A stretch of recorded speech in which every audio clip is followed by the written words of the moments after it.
जिंदाबाद। सभी साथियों को जय भीम, जोहार, सतरंगी सलाम। जैसे कि आप सभी जानते हैं, जमीनी आवाजें एक श्रृंखला है NAPM की, जो हम लगातार पिछले एक साल से चला रहे हैं, जिसमें बहुत सारे जन आंदोलनों के और संघर्षों के मुद्दे और बहुत सारे अलग अलग संघर्षशील साथियों की उनकी अपनी जुबानी अपनी कहानी वो बताते हुए व्यापक जो सामाजिक राजनीतिक लड़ाइयाँ हैं उससे जुड़कर वो अपनी बात रखते हैं। तो उसी सीरीज में हमने 2022 में जब शुरुआत की तो हमने सोचा कि पिछले साल की चुनौतियां और इस साल की जो नई चुनौतियां और संभावनाएं हैं इसको कनेक्ट करते हुए अलग अलग सेक्टर्स से, अलग अलग क्षेत्रों से और अलग अलग राज्यों से सुनना चाहिए। इसी पहल में आज का जो सेशन है वो तीसरा सीरीज है। In the year of January, we've in fact been doing Grounded Voices for more than 50 episodes now, as many of you have noticed. In January, we are doing a 4-part series on people's struggles across various parts of India, across different key sectors, but also trying to draw the interconnections between the many struggles, be it against corporate loot, be it against the rising Hindutva hatred, be it on key issues of education, healthcare, be it on issues of caste atrocities, violence on Adivasis, or issues of Jal Jangal Zameen and environment. So people who've been working on a whole range of issues have been engaging with the Grounded Voices series, and especially in this January month, we've been trying to draw some key perspectives from many of these struggles as well. So today is the third part, and आज के चर्चा में हमारे साथ और 4 प्रमुख panelist हैं जो अलग अलग स्टेट से भी है, अपने अपने विभिन्न संघर्षों का अनुभव लेकर आज के हमारे सत्र में वो अपनी बात रखेंगे। तो उन सभी का स्वागत है। आज का जो सेशन है वो मॉडरेट नचिकेत करेंगे। Nachiket Udupa is an activist, a friend, a researcher. He's been working with various social movements. उनका डिटेल परिचय हम चैट बॉक्स में भी डालेंगे हिंदी एंड अंग्रेजी में. But very briefly, he's been part of the Jan Sarokar, an important process of various networks and campaigns. He's been volunteering with many other campaigns, including NAPM with the NREGA, Sangharsh Morcha. He's been part of the Right to Food campaign, and he's also been part of the Alliance for Sustainable and Holistic Agriculture, ASHA. तो खेती किसानी के मुद्दों पर काफी उनका एक consistent engagement रहा है. So thank you to Nachiket for agreeing to moderate today's session, and one must also thank him because it was a bit of a last minute notice. We had a small crisis with the other scheduled moderator, and he's kindly agreed to moderate. So thanks to Nachiket, and also thanks to all our panelists who've joined today, including Prafulla Samantara from the Lok Shakti Abhiyan, NAPM and Kisan Morcha, Odisha, who would be speaking about the severe crisis which is right now. We all know the people's struggle and the repression which is happening by the Naveen Patnaik government in Dinkia over there. So he would speak on that. Grace Banu, a very well-known transgender and human rights activist and Ambedkarite Sati, she would be speaking about the struggles of trans communities, but also connecting it with the broader question of Brahminical patriarchy that we are all witnessing in a climate of Hindutva.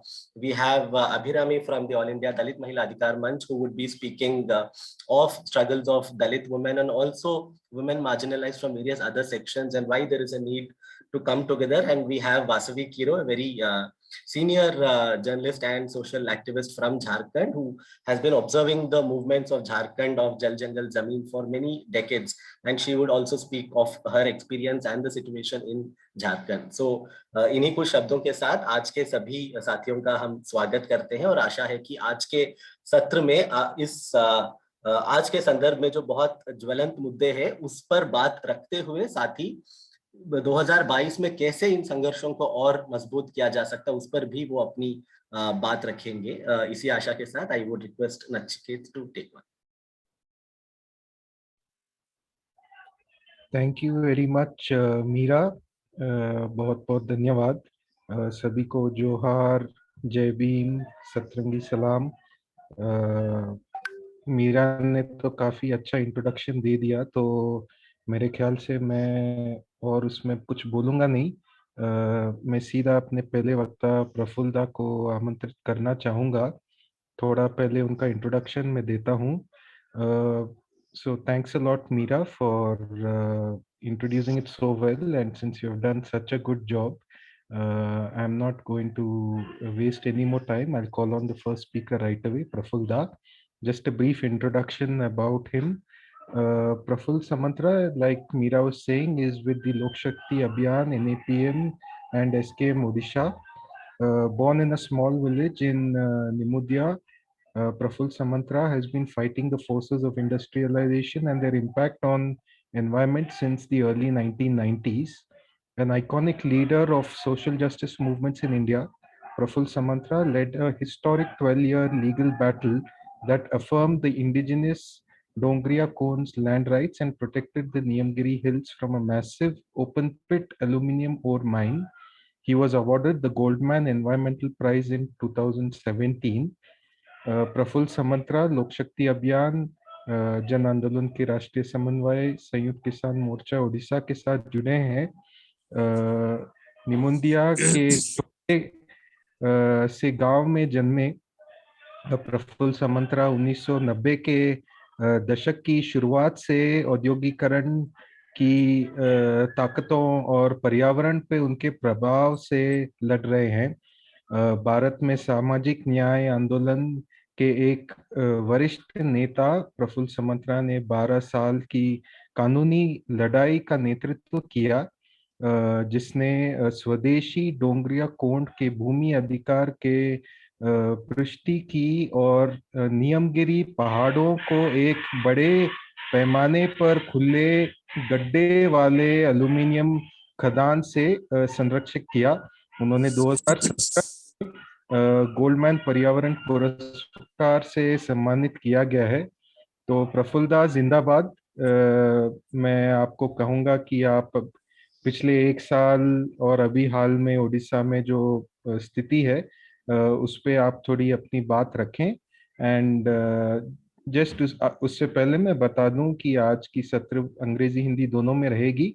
अगर वक्ता हिंदी में बोलेंगे तो मैं बाद में संक्षेप में अंग्रेजी में अनुवाद करूंगा। And if the speaker speaks, today's session will be in both English and Hindi. If the speaker speaks in Hindi, I will briefly translate into English after that. And if the speaker speaks in English, I will do a brief translation into Hindi. तो प्रफुल्लदा, कृपया आप अपनी बात रखिए। नचिकेता जी और मीरा, हमारे साथी और अभी सभी साथियों को, सभी वक्ताओं को जिंदाबाद। NAPM तरफ से, लोक शक्ति तरफ से फिर शुभकामना नया साल के लिए। आज जो हमारे यंगस्टर्स है जो बोलेंगे तो ताको हमको सुनना पड़ेगा, हम सुनेंगे। मैं तो अभी odd man out because I was not to speak here. Narendra Mahanti younger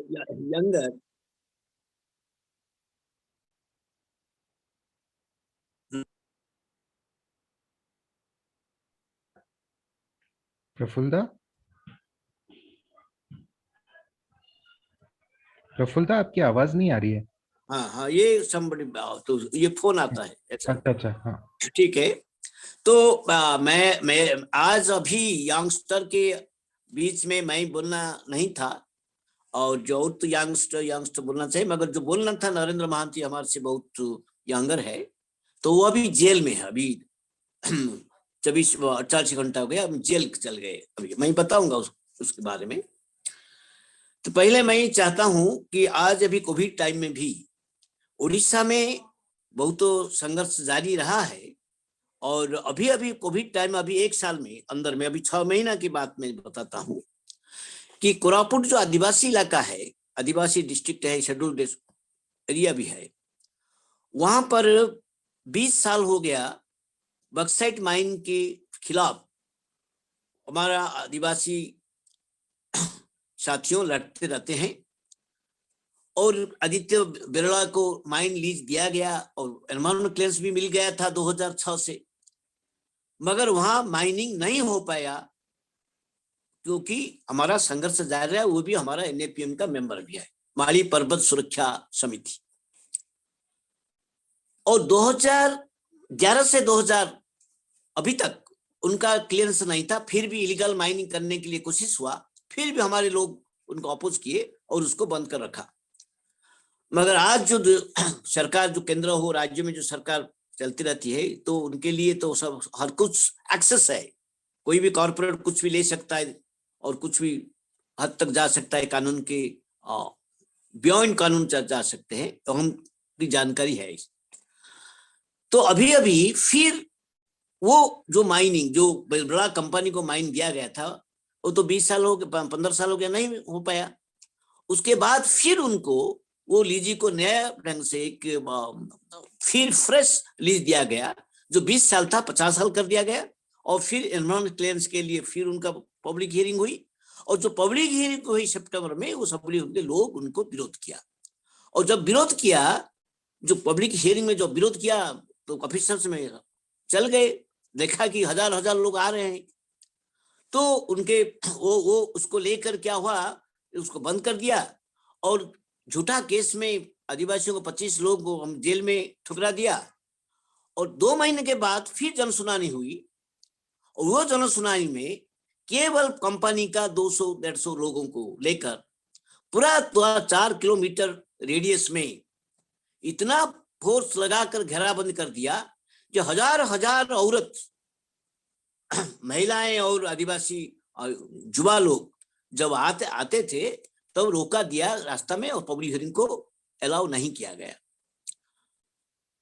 और पब्लिक हियरिंग से पहले लोगों को भी फिर अरेस्ट करके पुलिस स्टेशन में रखा गया। उस बीच में हम गवर्नर से मिले और सरकार से अपील किया, सिविल सोसाइटी गए, मैनी फ्रीलांस जर्नलिस्ट भी गए, रिपोर्ट आई। और रिप्रेसिव मेजर्स में पब्लिक हियरिंग वन साइडेड हुआ, और उसको हम अभी हाई कोर्ट में चैलेंज किया है लोगों के।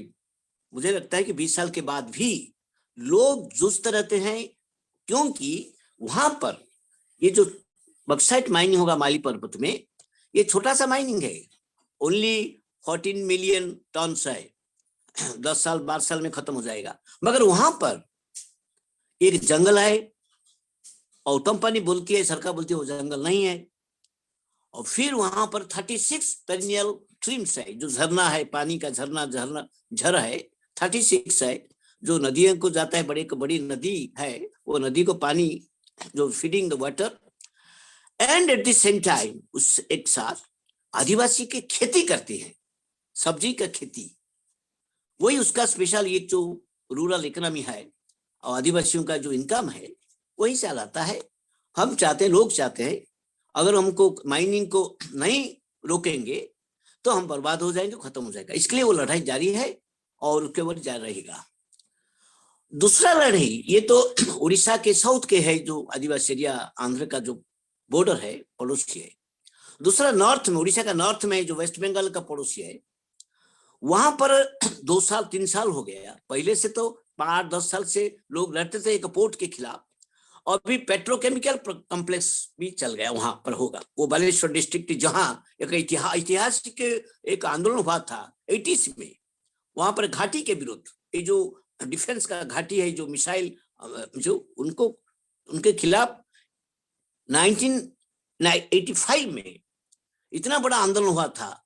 उस समय 1 लाख एकड़ जमीन खत्म हो जाता था, और लाख लोगों को विस्थापित होना था। और भारत सरकार का जो डिफेंस के खिलाफ, जो डिपार्टमेंट के खिलाफ 4 साल 5 साल लड़ाई हुई, और वहां से भारत सरकार हट गई, तो वहां की खेती बच गई। तो उस समय एक आवाज था, घाटी नहीं माटी है, घाटी नहीं माटी, युद्ध नहीं शांति। ये उस वहां जो है हमारा, अभी वही जगह में बालियापाल, उनका नाम है बालियापाल, बालेश्वर जिला का, वहां पर एक पोर्ट टाटा को दिया गया है, और दूसरा पेट्रोकेमिकल गवर्नमेंट ऑफ इंडिया का है। वहां पर जो विस्थापित होगा, एक तो कोस्टल इकोलॉजी खत्म हो जाएगा, वहां पर जो खेती जमीन है वो भी खत्म हो जाएगा, वहां के मछुआर का भी उनका भी जीविका खत्म हो जाएगा। तो सरकार ही बोलती है कि जमीन हमारी है, क्योंकि कोस्टल का जो फॉरेस्ट एरिया है, तो वो लोग उसमें खेती भी करते हैं, और इनकम भी है, और परिवेश का जो, पर्यावरण का जो अभी सुरक्षित भी है। तो इसलिए हमारे जो हमें NAPM का भी हमारे जो कन्वेनर है, वहां पर लीडरशिप लेते हैं वो अरुण जेना। उस समय बालियापाल, उस समय यह स्टूडेंट था, अभी हमारा एक बड़ा नेता की तरह और फाइटर है। तो लड़ते रहते, कोविड टाइम में भी 1 साल हो गया, बार बार पुलिस जाते हैं लोगों को, मैं लोग उसको विरोध करके रोका है। अभी तक कंपनी को कोई जाने के लिए इजाजत नहीं दिया जाता है। पुलिस जाने से 1000 लोग इकट्ठा होकर उसको प्रिवेंट करते हैं और वो जारी रहा है। उसी तरह हम भी बार बार गए हैं और अभी वो क्या होगा नहीं होगा हम देखते हैं। मगर ये एक बड़ा आंदोलन जो पोर्ट के खिलाफ, क्योंकि उड़ीसा में अभी पोर्ट की जरूरत नहीं है, क्योंकि यहाँ पर हमारा पारादीप है और पारादीप के साथ साथ गोपालपुर में भी है और वहां पर अदानी का पोर्ट भी है उसके पास। तो अभी जो 1 2 4 8 10 पोर्ट की जरूरत जो लाते हैं वो वहां से उड़ीसा का जो मिनरल है, माइंस है, खनिज जो संपदा है उसको लूट करने के लिए, जाने के लिए, विदेश भेजने के लिए ये पोर्ट आ रहा है। तो हम जो डेवलपमेंट के जो खिलाफ है इसलिए है कि पोर्ट हमारे लिए नहीं है, प्राकृतिक संपदा लूट करने के लिए है। दूसरा कोस्टल इकोलॉजी, और कोस्टल इकोलॉजी के साथ जो रिसोर्सेस है वो रिसोर्सेस के ऊपर जो निर्भरशील है आम आदमी, से किसान हो, मछुआर हो, तो उनके जीविका को सुरक्षित रखना और पर्यावरण को सुरक्षित रखना, इसलिए ये लड़ाई जारी रही है। अभी मैं आ रहा हूं, अभी और तीसरा लड़ाई अब शुरू हुआ है जो हिस्टोरिकल संघर्ष, ऐतिहासिक का संघर्ष पुष्को के खिलाफ हुआ था 2005 से 2015 तक 10 साल। उसमें फॉरेन इन्वेस्टमेंट था, 50,000 करोड़ का एक इन्वेस्टमेंट था। उस समय मनमोहन सिंह प्रधानमंत्री थे और हर पार्टी, कांग्रेस से लेकर बीजेपी तक और यहां से जो बीजेडी सरकार है, ये सब कहते हैं कि ये फॉरेन इन्वेस्टमेंट फर्स्ट इतना बड़ा इन्वेस्टमेंट कंट्री में है जो उसको लाया है तो उसको हम रोकेंगे। मगर पीपुल्स मूवमेंट, जन आंदोलन, जनसंघर्ष, जो ढिंकिया चार्जेस के नाम पर ये जानकारी जानते हैं उसको, ये जगह ये उड़ीसा के ये भुवनेश्वर से 130 किलोमीटर है, पारादीप से 3 किलोमीटर है, जो बड़ा पोर्ट है, वहां इंडस्ट्रियल कॉम्प्लेक्स भी है। और पारादीप जब 2005 में पुष्को आया उस समय बहुत लोगों का आशा था कि बड़ा इंडस्ट्री और इंडस्ट्रियल होगा, तभी पुष्को को बहुत लोगों का विरोध नहीं था। जो लोग विस्थापित होने थे आज 4 देश के बाहर, लोग सोचते थे कि पुष्को आएगा तो हमारा विकास होगा। मगर आज पुष्को तो हट गया। पुष्को हटने के बाद अभी 15 साल के बाद, 15 साल 16 साल के बाद, 17 साल के बाद अभी लोग इसका वेलकम नहीं करते हैं, क्योंकि ये जो पारादीप का जो अभी इंडस्ट्रियलाइजेशन हुआ है, इतना केमिकल पोल्यूशन हुआ है, इतना केमिकल पोल्यूशन, वहां पर बहुत कंपनी है, फर्टिलाइजर है, केमिकल फर्टिलाइजर है, बहुत चीज है, इशारा है। तो ये जो अभी पर्यावरण खत्म हो रहा है, पर्यावरण के ऊपर जो हमला हो रहा है और प्रदूषण और प्रदूषित इलाका बन गया है, ताकि लोग अब सोचते हैं कि नो पोल्यूशन, नो इंडस्ट्री। ये लोगों के सोच में बदलाव आया है। मगर उसको हटने के बाद उसको 2015-16 में हट गया। 2019 में उड़ीसा सरकार फिर सजन जिंदल को लाया, जो JSW जो स्टील प्लांट जो पुष्को आया था, वो एक पोर्ट के साथ आया था, पोर्ट के लिए, और एक steel plant 12 million ton per year, ये जो प्रोडक्शन है वो आया था। पोर्ट को वो वित्ड्रॉ कर लिया क्योंकि हमको चैलेंज किए, और जो 12 मिलियन टन का भी था, वो 12 मिलियन को लेकर जो इंडस्ट्री होना था, उसमें जो इसी इलाका का ढिंकिया 4 देश का जो 3-4 पंचायत, ग्राम पंचायत है, और ये ढिंकिया और गोविंदपुर जो इलाका है, उसमें हजार लोग हैं, मगर उनका जमीन खेती के धान और जो जंगल जमीन है लोगों के अधिकार में है 100 साल से, तो उनके ऊपर पान का खेती है, पान बरज बोलते हैं, जो बिटल वाइन है इंग्लिश में। तो पान का पत्ता 2005 में 1 रुपया था बॉम्बे में, आज 5 रुपया। तो ये जो इकोनॉमिक क्रॉप जोता है, धान के साथ पान, और इतना पानी है वहां, एक तो समुद्र है और वहां इलाका में जो पानी है वो पानी में मछली कल्चर होता है, मछली खेती, जो लोग मछली भी उत्पादन करते हैं और जो मछुआरे भी है समुद्र में मछली मारते हैं और लोग भी मछली ये करते हैं, कल्चर भी करते हैं। तो धान पान मीन ये जो आजीविका का स्रोत है उसको बचाने के लिए ये लड़ाई पुष्को के खिलाफ था। आज भी वो लड़ाई है, जिंदल को लाया, और जिंदल को जो लाया है इसमें क्या है, पोस्को से और जबरदस्त जो विनाशकारी ये जेएसडब्ल्यू है, क्योंकि जो 12 मिलियन जो स्टील प्लांट के साथ साथ 10 million ton per year cement plant लगेगा, और उसके साथ एक कैप्टिव थर्मल पावर 900 मेगावाट का कोल बेस्ड जो थर्मल पावर प्लांट लगेगा। ये तीनों मिलकर जो उनका जो क्युमुलेटिव इफेक्ट है, वो क्युमुलेटिव इफेक्ट में जो पर्यावरण को खत्म करेगा, पर्यावरण को जो विनाश करेगा, और जो लोगों की जमीन खेती पाना भी नहीं जाएगा, तो वो लोगों के भी की बहुत जबरदस्त ये विनाश करेगा। 20 किलोमीटर के व्यासार्थ में रेडियस में जो विलेजेस है, तो इसीलिए उनका बड़ा डेंजरस प्लांट है। तो लोग अभी लड़ते थे, अभी भी लड़ने तैयार है। डिफरेंस भी है वो उस समय का जो मूवमेंट का जो स्थिति, आज का स्थिति के बारे में मैं कहकर कुछ लास्ट में क्या हुआ 2 दिन के पहले मैं बताकर खत्म कर दूंगा। उस समय पोस्को के खिलाफ जो एक नेतृत्व था वो तो अभय साहु था, उनका नाम अब सब लोग जानते हैं, दुनिया में जानते हैं। अभय साहु के नेतृत्व में मूवमेंट, हम लोग जो विशेष करके NAPM उसके साथ था, और NAPM के हमारे जरिए में ये मूवमेंट और दूसरे जितने अलायंस के लोग हैं हम उनको बुलाए, हम उनको उनके साथ भी दिए। बहुत various movements of India, very many activities, and हम उसको लाए और करें।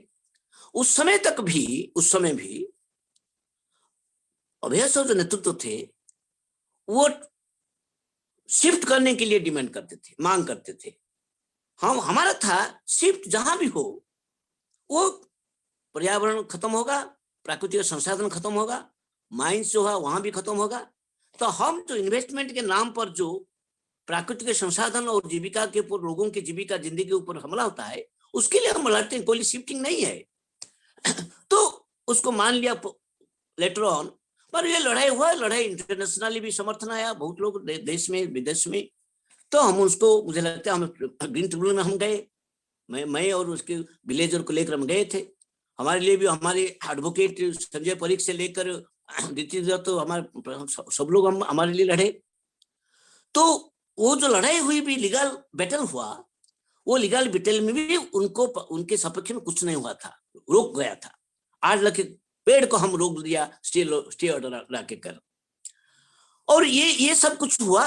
और संघर्ष, लोगों का संघर्ष बहुत बेहतर हुआ। आज भी वो संघर्ष का 500 से 800 लोगों पर 10 से 80 तक 90 तक मामला है, अपराध मामला है, केसेस है, क्रिमिनल केसेस है, पीपल आर फेसिंग।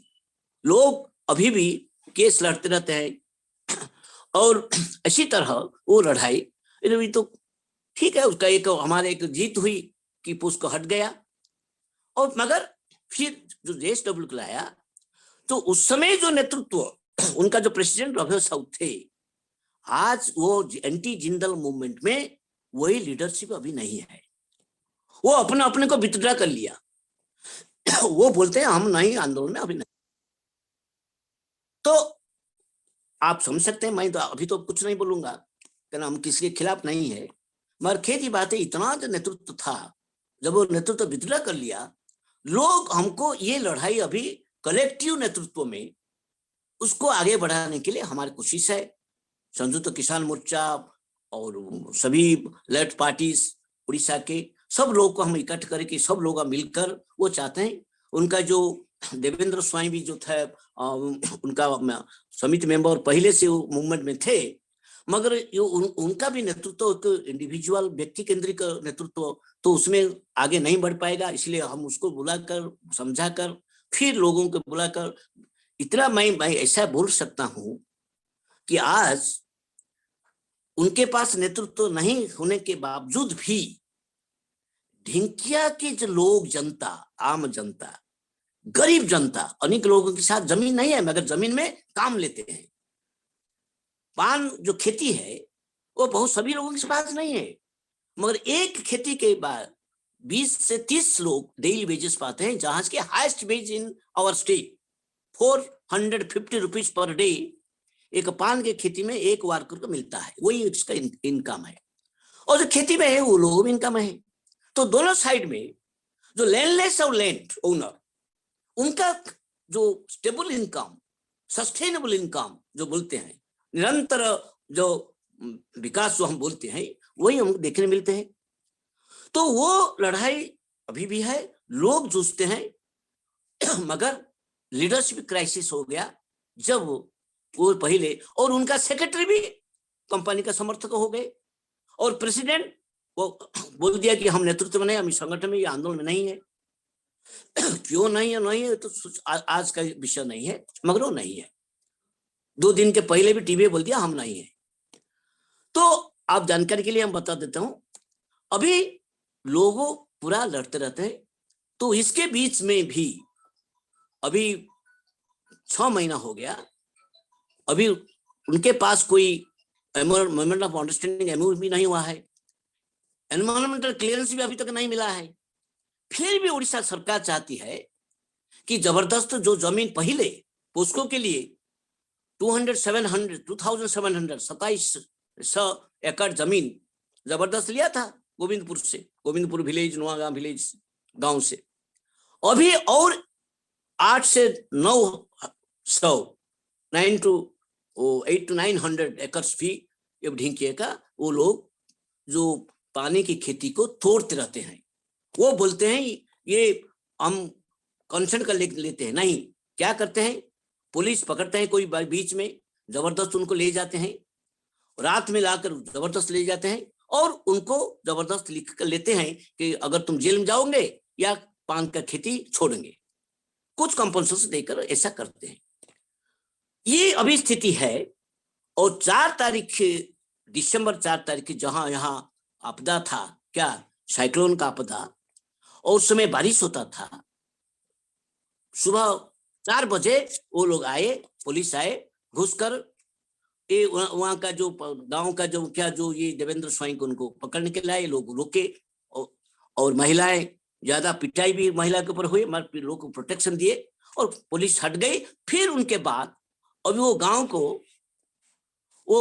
को पूरा सीज कर रखा है। 3 महीना हो गया, 2 महीना से ज्यादा हो गया, और लोग न बाहर से जाते पाते हैं न आते पाते हैं। हम जो लोग जाते हैं उनको हम रोकते थे, मैं उनको रोक नहीं पाए, हम जबरदस्त गए, लोग सिविल सोसाइटी को मीटिंग करे, रैली किए, मगर उस बीच में गांव लोगों को, गांव जो सीज कर दिया, गांव लोग अंदर में रहे, क्या हुआ ना, उनका जो डेली वेजर्स के लिए बहुत क्राइसिस हो गया, संकट हो गया, उनका कोई इनकम नहीं है, 3 महीना हो गया। और जो पान का खेती है वो लोगों नहीं जा पाते, उनका पानी के लिए, सिंचाई के लिए नहीं जा पाते हैं। तो हम कोशिश किए, 8-10 दिन के पहले हम सब लोग किसान संयुक्त किसान मोर्चा के सब साथी गए, टीम गए, उनको प्रोसेशन लेकर मार्च करके गए पुलिस के पास, फिर आए, फिर हम बोले, फिर परसों जो हुआ 2 दिन पर 14 तारीख में, तो हमारे भी नरेंद्र महांती और हमारा NAPM का कल्याण आनंद, दोनों को हम वहां पर डेप्यूटी की गए, आप लोगों के साथ रहेंगे, कहना हमारा भी डिसाइड हो गया था। 2 दिन 3 दिन के बाद अंदर में कुछ हमारा साथियों जाएंगे, रहेंगे, हम सब उनके पास रहेंगे, एक नेतृत्व देने के लिए, नेतृत्व तैयार करने के लिए, लोगों के साथ देने के लिए। तो नरेंद्र महांती वो कल्याण आनंद गए और 14 तारीख को गए। 13 तारीख उनको भी पुलिस से इजाजत नहीं देती, घुस के नहीं, जबरदस्त लोग उनको जबरदस्त ले गए गेट से, जो विलेज के बाहर में, गांव के बाहर में थे, और उनको जो गाड़ी में गए थे, भाड़ा गाड़ी में, टैक्सी में गए थे, वो टैक्सी को पुलिस सीज कर रख दिया। फिर हमको अपील करना पड़ा SP को, जो टैक्सी का क्या दोष है, वो तो हायर भाड़ा में, रेंट में गया था। तो उसी तरह जो हरास करने के लिए, तो ये भी एक कदम पुलिस का जो रिप्रेशन का मेजर्स है, जैसे कि हम लोग, जैसे हमको कोई टैक्सी नहीं लेगा, ये भी एक बड़ा कदम था उनका। फिर परसों क्या हुआ ना, परसों जब लोग जाते थे, क्या एक सिंबल की जाते थे, हम जाएंगे, लोग जो अंदर में है जा नहीं पा रहे हैं, हम हमारा पान खेती को जाएंगे, अगर पुलिस उनको तोड़ेंगे तो हम उसको प्रोटेस्ट करेंगे, सत्याग्रह करेंगे। उसी साथ में जो रहते थे, पुलिस बीच में पूरा फोर्स आकर उनको रोका। लोग अनआर्म्ड थे, किसके हाथ लाठी नहीं था, किसके हाथ ईंट भी नहीं था, कुछ न कहना। हमारा यह हमें प्रमिस किए थे कि जो किसान संघर्ष हुआ आज देश में, समझो किसान मोर्चे का जो लड़ाई 1 साल के लिए 700 लोग से ज्यादा शहादत दिए थे, तो वही है सत्याग्रह, शांतिपूर्ण हमारी लड़ाई। तो लोग उसको हम प्रमिस शपथ लिए थे और हम उसको साथ लोग भी गए थे, अनार्म होकर गए थे। और नरेंद्र महंती हमारा थे उसके पास, और देवेंद्र स्वाई लोग सब थे। तो ये जो गए और लोग, जो पुलिस उनको रोका और लोग उनको संघर्ष करना, उनका तो शांतिपूर्ण, किसको मरना नहीं था। ये सोचकर क्या हुआ, जब लोग गांव से सब लोग गए थे, पुलिस का क्या किया उस समय में, गांव में जो गेट किए थे लोग, जनता गेट किए थे, उनको तोड़ दिया। और उनको तोड़कर क्या किया ना, लोगों ने जो मार्च कर थे वो मार्च पर हमला किया। पूरा इतना पिटाई आप लोग देखे हुए, दुनिया में देखा है, इतना पिटाई हुआ। जो पिटाई में औरत तो नहीं बच पाए, बुढ़ा बुढ़ी नहीं बच पाए, एवं बच्चे भी नहीं बच पाए। और इसी तरह का हमला हुआ, जो रक्ताक्त हुआ, खून बहा, और लोग उसके साथ तो लोग स्कैर्ड हो गए। और अभी पुलिस, अभी क्या है स्थिति, तो हम जमेगा हम फिर लोगों मिलकर गए थे, हम जाते थे। कल हमको कंपनी गुंडा आज तक नहीं कर पाए थे, अभी जो पुलिस है ना, वो पुलिस के सहायता से कंपनी गुंडा और उनका जो समर्थक, कुछ राजनीतिक दल, जो सरकारी दल है, रूलिंग पार्टी है, उनका कुछ लोग थे रास्ता में, तो हमको इजाजत नहीं दिए। हम उसको कंट्रोल नहीं करके हम लौट आया। हम चाहते हैं, हम डिमांड भी करते हैं कि पुलिस जो हटाओ, क्योंकि पुलिस वहां में है, लोग स्कैर्ड है, लोग जंगल में, उसके आसपास में जो उसी कोस्टल फॉरेस्ट है उस अंदर में भी है लोग, और पुलिस से उनको खोजते हैं और घर घर में जाकर थ्रेट करते हैं। और उसमें अभी भी क्या होता है, जिसको पकड़ते हैं उसको डराते भी है, धमक देते हैं कि अगर तुम साइन करोगे, खेती छोड़ेंगे तो तुमको जेल नहीं भेजेंगे। उसी तरह की स्थिति बन गया वहां। और पॉलिटिकल पार्टी आज उड़ीसा की भी आप देखेंगे, ये भी खेद की बात है कि बीजेपी अभी तक कंडम नहीं किया है पुलिस एट्रोसिटी को। बोलता है ठीक नहीं हुआ, अंडरस्टैंडिंग से अभाव में ऐसा हो गया, और ऐसा नहीं होता, मगर कंपनी के खिलाफ नहीं बोलती। और जिसी तरह वो जो मुख्यमंत्री को जिस तरह, उनका शासन को जिस तरह ये आलोचना करते रहते थे, इसी इलाके में नहीं करते। ये बीजेपी का स्टैंड है, कारण बीजेपी सज्जन जिंदल बीजेपी का लोग है, और नवीन पटनायक होता मुख्यमंत्री का 3 माइंस लिया है, पैसा भी देते हैं। दूसरी बात है, अब कांग्रेस को हम अप्रोच भी किया, कांग्रेस कंडम किया, प्रेस मीट करके कंडम किया। स्थानीय कांग्रेस लोगों को साथ भी है, कुछ लोगों है, मगर अभी तक कांग्रेस जिस तरह जाना जरूरी है, हम भी मानते हैं कि पॉलिटिकल प्रेशर होना जरूरी है, उसको हम कोशिश करते हैं। लेफ्ट पार्टी तो है, और लेफ्ट पार्टी भी यूनाइट होकर कैसे वो जाएंगे, अभी हम वेट में, हम अपेक्षा में, इंतजार में है। हम भी बातचीत करते हैं, और हम जो समझो तो किसान मोर्चा के नाम पर हम काम करते हैं, तो सब लेफ्ट पार्टी का जो किसान संघ काम करते हैं, मगर पार्टी एक जो पार्टी अभी तक वो क्या करेंगे, अभी तक डिसीजन नहीं लिए हैं। मुझे लगता है कल कुछ बात होगा, हमारा बात होगी और सभी के लोग साथ। तो इसी तरह अभी क्या होता है ना, लोग अभी 48 घंटा हो गया, 48 आवर्स लोग गांव में नहीं घुस पाते हैं, क्या पुलिस मार्च करती है, पुलिस अभी कैंप कर दिया। हमारी अभी डिमांड, अभी मैं कलेक्टर की चिट्ठी लेकर डिमांड के नाते, ये तो पहला लोगों को जस्टिस देने, लोगों को भयमुक्त करने के लिए पुलिस हटाओ, एटलीस्ट पुलिस हटाओ, तो लोग घर के आ पाएंगे। अभी घर घर में चूल्हा जलते नहीं है, लोगों के जो वेज नहीं है, 3 महीना हो गया, और उनके पास भी खाना की नहीं है कुछ लोगों के पास। तो वही अब स्थिति है।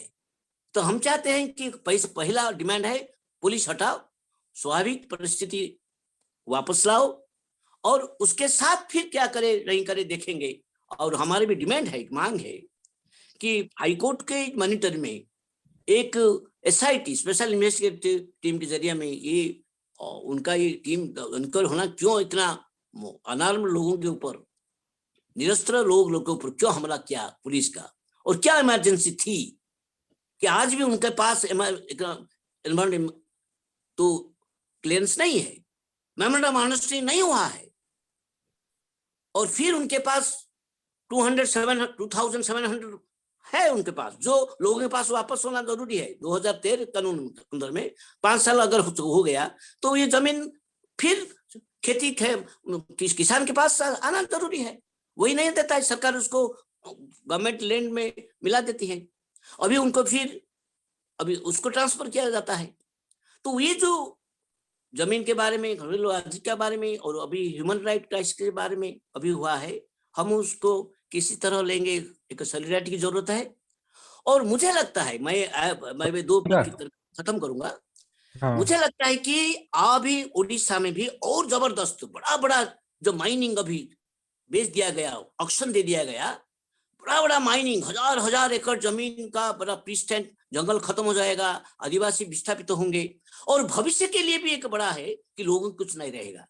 तो हमारे जो आंदोलन, हम जो NAPM हो, जो लोग हो, जिसमें हमारा जो बड़ा है ये संसाधन को बचाना, आजीविका को बचाना और उनका अधिकार को सुरक्षित रखना, उसके साथ साथ भविष्य पीढ़ी के लिए किसी तरह ये शासन में रखेगा। और ये जो विकास का धारा है, जो विकास की प्रक्रिया है, उसको कैसे हम चुनौती देंगे।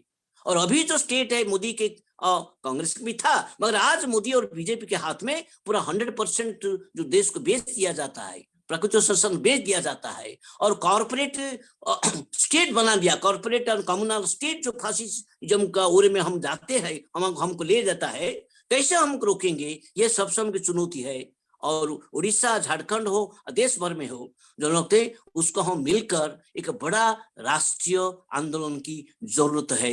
सॉलिडारिटी के साथ मिलकर लड़ेंगे, जीतेंगे। धन्यवाद, जिंदाबाद। बहुत बहुत धन्यवाद प्रफुल्ल। आपने जो हमें वहाँ की परिस्थिति का अपडेट दिया, उसके लिए बहुत बहुत धन्यवाद। और वहाँ जो हो रहा है वो सबको सुनना भी बहुत ज़रूरी है।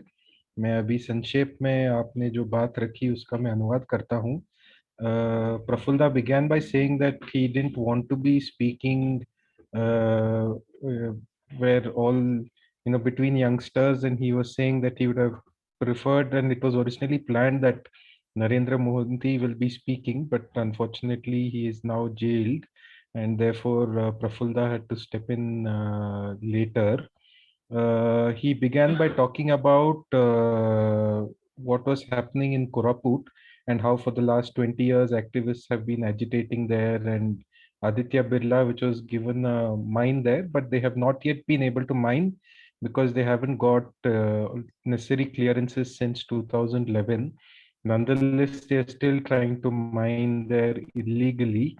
And he spoke about how the present ruling dispensation favors industrialists, and he was talking about how when a public hearing was held and there was a lot of popular opposition to the mine, then again 2 months later another public hearing was held where only a certain limited number of people were allowed to attend, those who were favoring the mine, and all the majority who were opposing it were not allowed to participate and come near the public hearing. And similarly, he was also talking about another bauxite mine, which has a bore for about 10 to 15 years. But that hill has more than 30 streams, and those streams sustain the agriculture that Adivasis there do, and for which they depend for their sustenance. And lastly, then he started talking about the coastal area in a forest area where a port is being planned, and the locals there, including the fisher folk, are opposing it. And till now, they have managed to prevent this. And this port also is again to export the ore that is being mined abroad, and that is why he repeatedly was also critiquing the present development model, because all these economic activities are being taken place in a way that the locals have no stake and no ownership, and it is causing environmental destruction.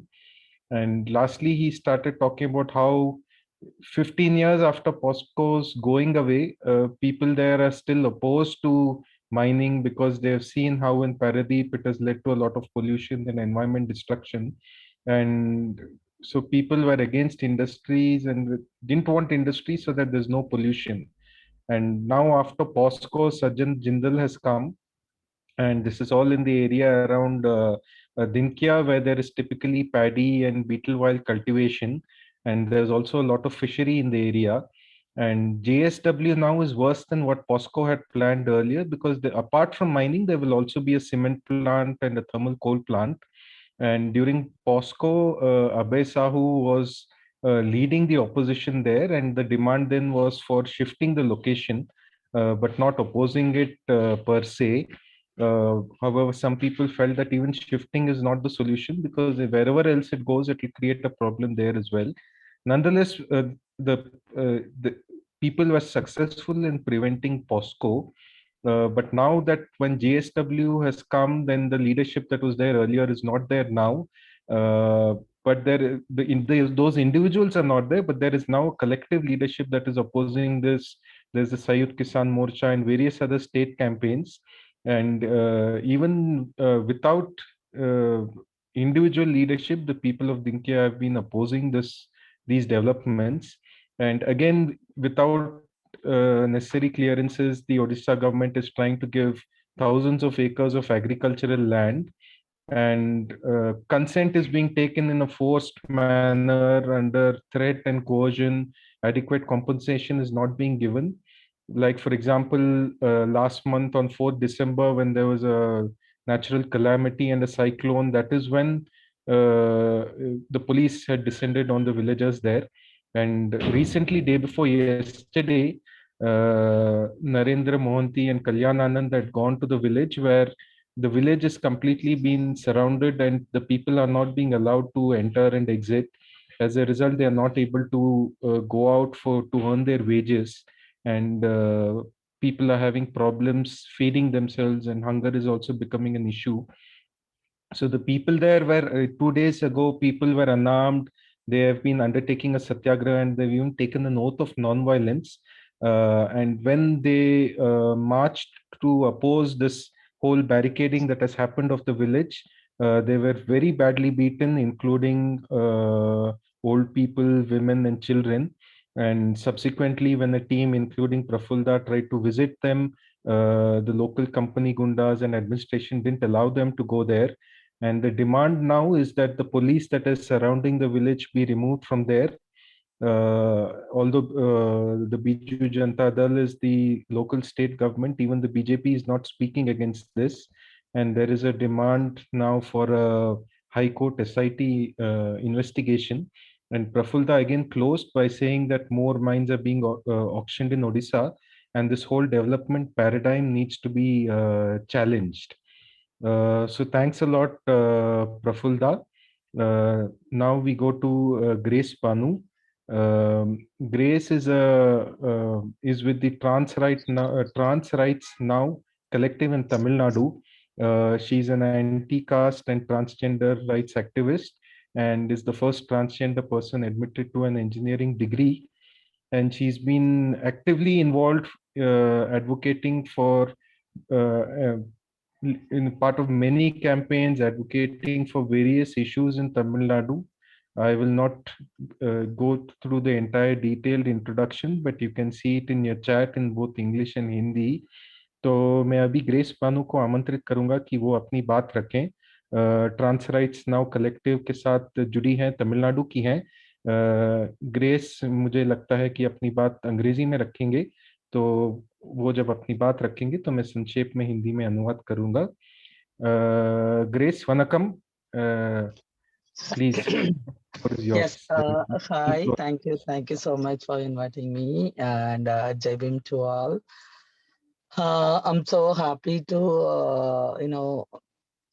to share my thoughts regarding the 2021. So last 2-3 years, trans people in India, we are all struggling a lot, because now it's the pandemic, the COVID, it's affecting mostly trans people, because they are all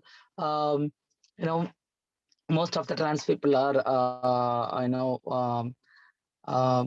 living in they belong in the street, because every day they have to go to the baking and sex work because we don't have any other kind of resources.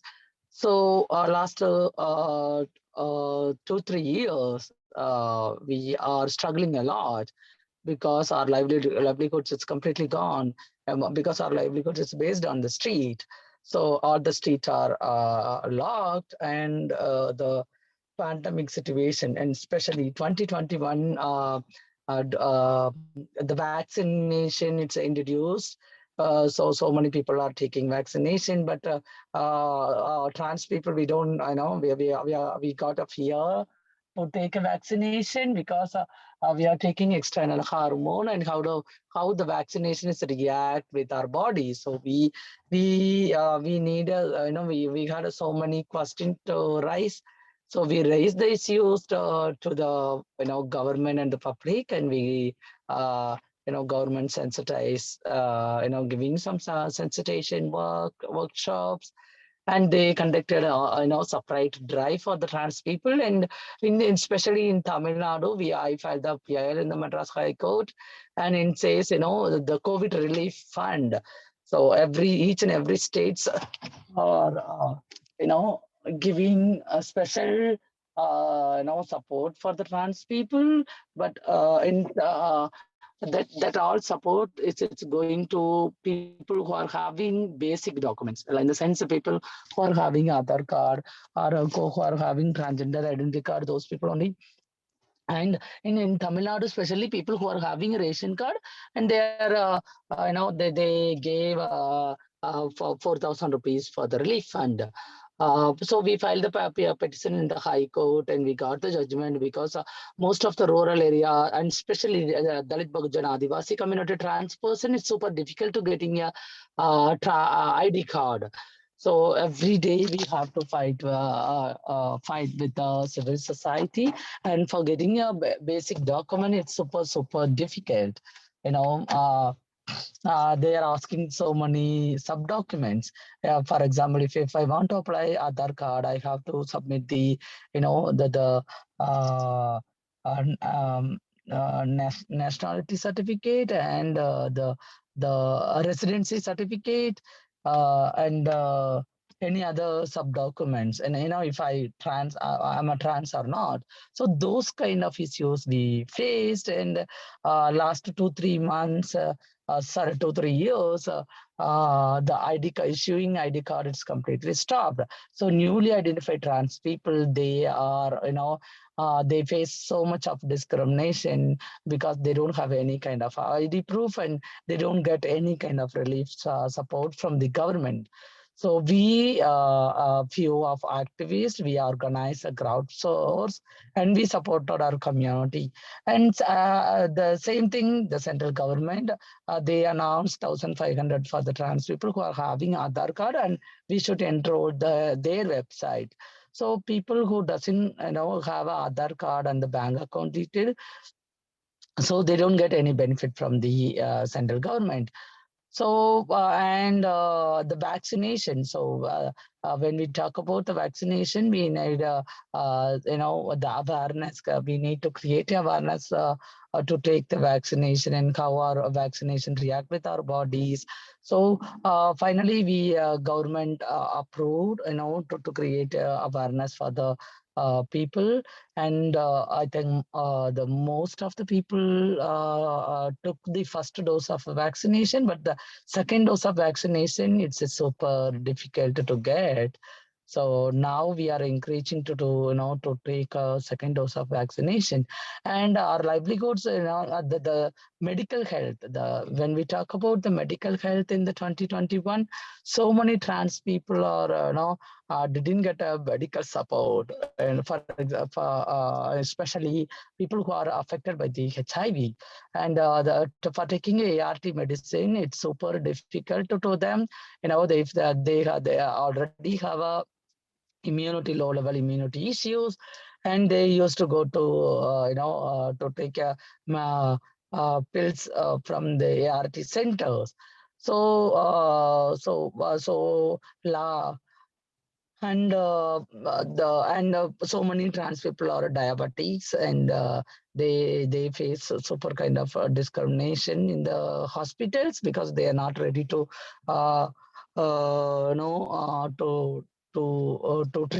to give the treatment for them, because they got a fear that if they will get a COVID from the trans people. So those kind of myths they spread, and the accessing a healthcare during the 2021, so it's super difficult. Because transphobia and casteism we are facing, so that's a super kind of discrimination we are facing.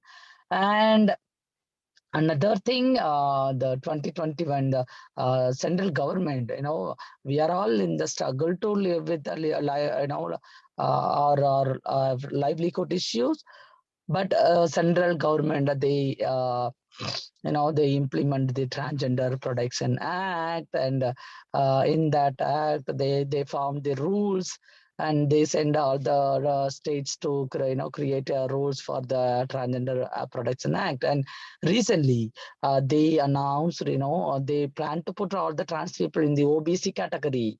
So based on the Nal Services Union of India 2014 judgment. So we from the DBA community trans people, we oppose that decision, because it's affecting DBA community trans people. And how do we to put all the trans people in the OBC category? And OBC category is a vertical reservation.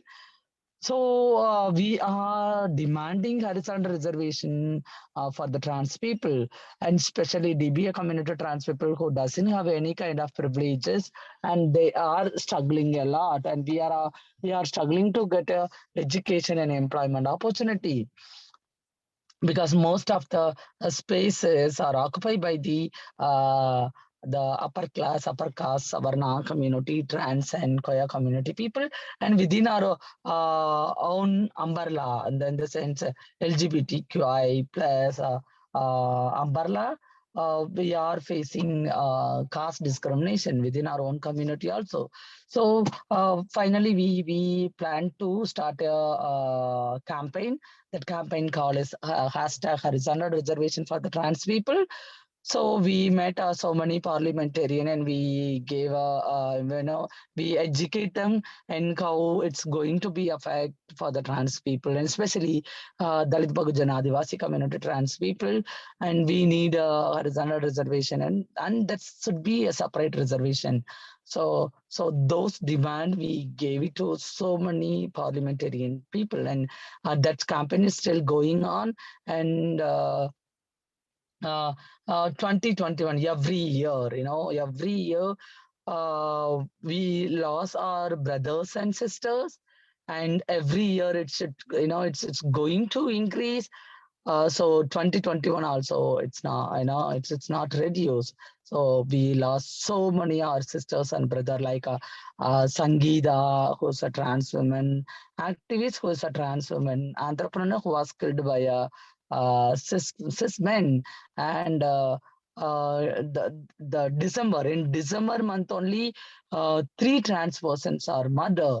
One murder has happened. A trans woman who is in the sex work, and some group of goons came and they attacked her and they killed her.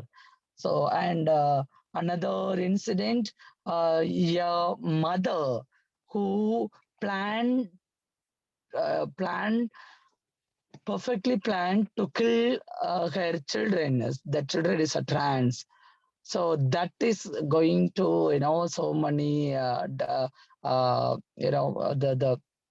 heartbreaking incident. It's happened 2021, and so many violence. So the violence against the trans people, it's every year it's going to increase. Not, it's not going to the decrease, because of we don't have a strong protection act.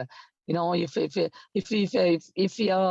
cis women or cis men, the cis women children, they got attacked or they got any violence, they have a separate laws and act is there, like a POSCO and SC/ST Atrocity Act, and so many special act is there. But when the trans person got the violence, and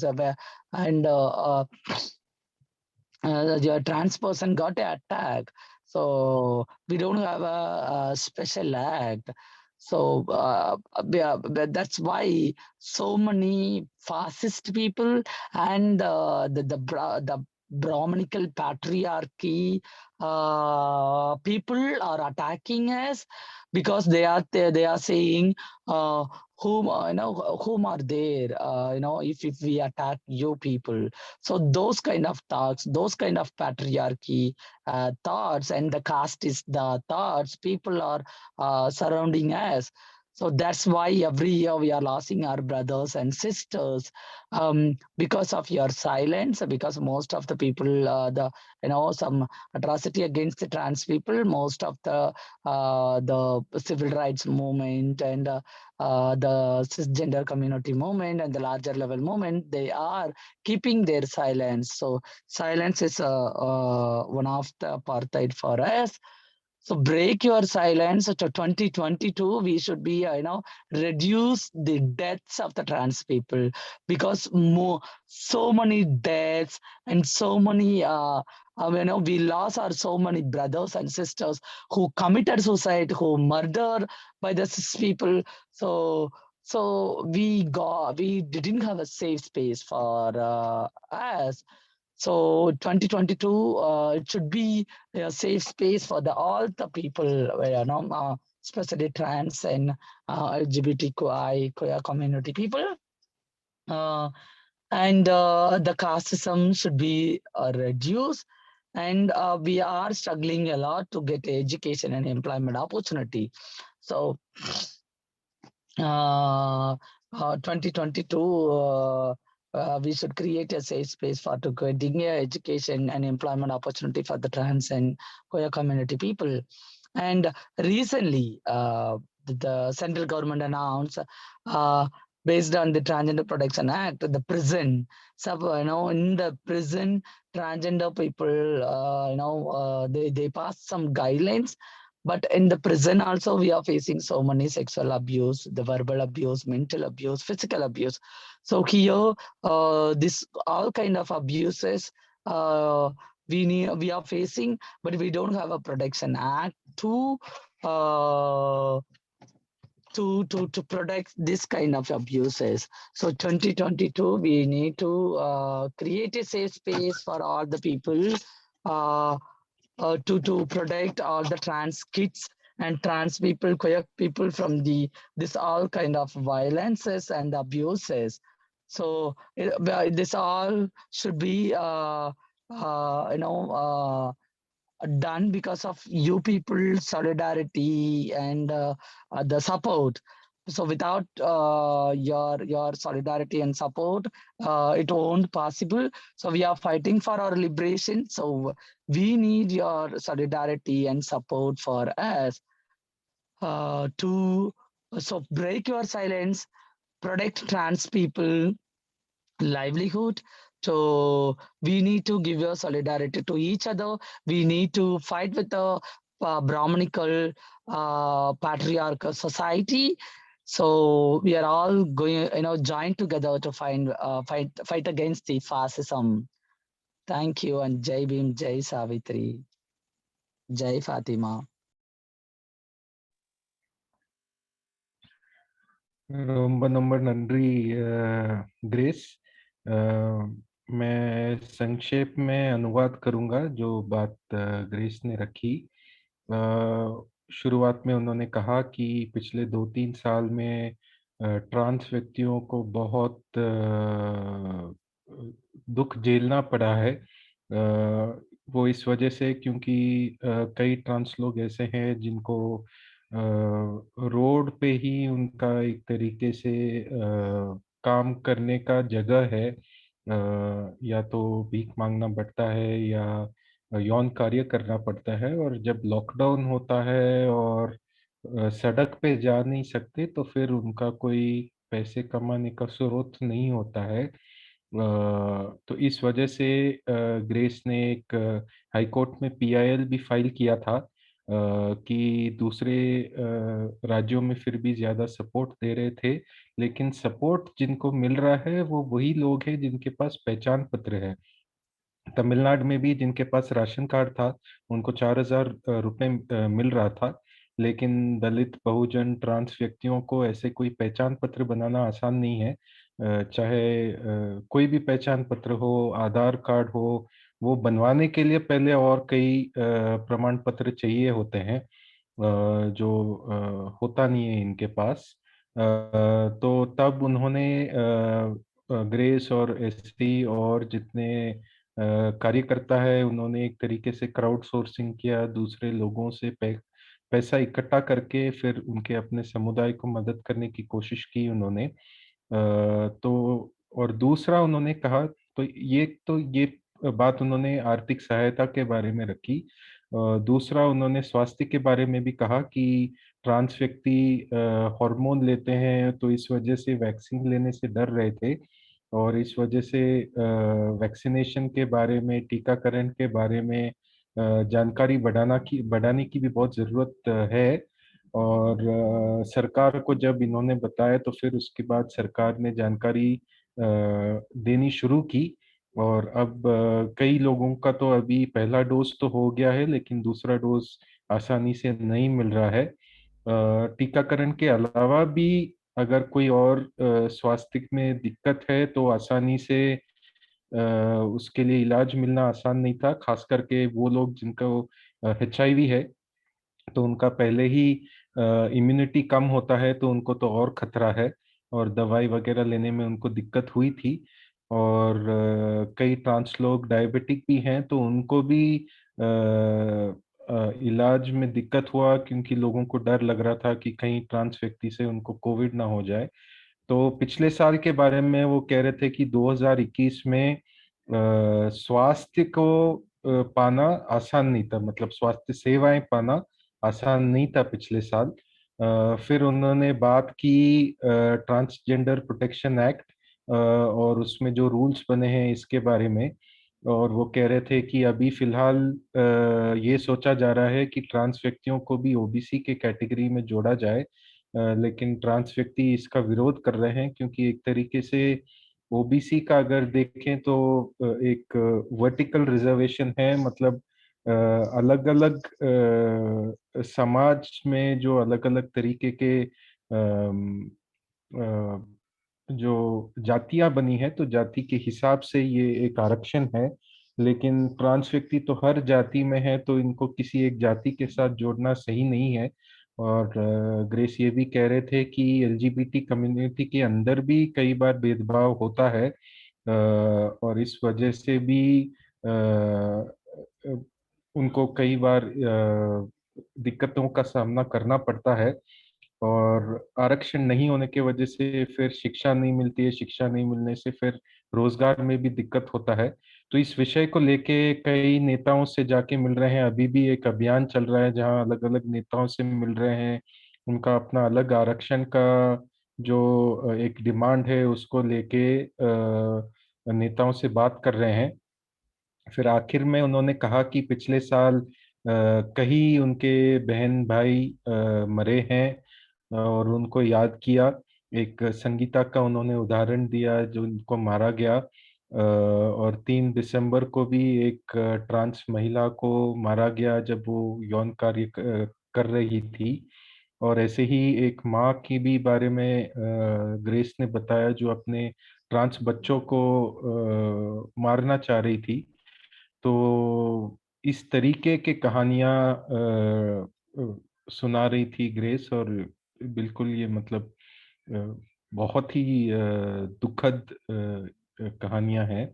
और वो कह रही थी कि हर साल इस तरह के जो आक्रमण होता है वो बढ़ते ही जा रहा है, और वो एक वजह ये भी है कि इसके लिए कोई अलग से इनकी सुरक्षा के लिए कोई अलग कानून नहीं बना है, और जब ट्रांस व्यक्तियों पे आक्रमण होता है तो उनके साथ कोई जुड़ता नहीं है, उनके लिए आवाज कोई उठाता नहीं है। तो इस वजह से ग्रेस ने ये काफी जोर से बात रखी कि हम सबको अपनी चुप्पी तोड़ना चाहिए और हमें आवाज उठानी चाहिए इनके लिए। और आशा वो कर रहे थे कि 2022 सबके लिए सुरक्षित हो, खास करके ट्रांस और LGBTQI कम्युनिटी के साथ। और आखिर में उन्होंने कहा कि अगर हम जेल में भी देखें तो जेल में भी ट्रांस व्यक्तियों के साथ अलग अलग तरीके से शोषण होता है। तो इस वजह से 2022 में एक ऐसी कानून बनना चाहिए जिससे इन सबको सुरक्षा मिले। और इसके लिए उनको, हम सबको उनका साथ देना होगा और सबकी समर्थन और की जरूरत है उन्हें। एक जो ब्राह्मणवाद पितृसत्ता समाज है इससे लड़ने के लिए। So thank you very much grace.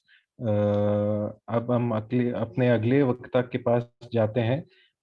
Our next speaker is doctor Vasavi Kiro, who is an Adivasi rights and social activist from Jharkhand, and she has been very vocal in addressing instances of violations of rights, ranging from the attack on the right to life through policies like the Mahua policy, which deprive Adivasi people from their traditional income sources, to Forest Rights Act. She's also an RTI activist.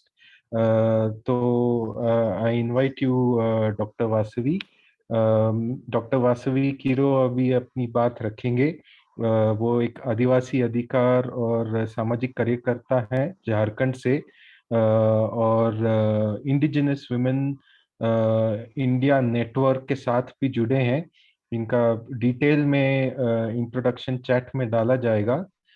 और doctor Vasavi अपनी बात रखें उससे पहले मैं just आपको कहना चाहूँगा कि यदि आपको कोई सवाल पूछना है या कोई कमेंट करना है तो आप चैट बॉक्स में ज़रूर कर सकते हैं।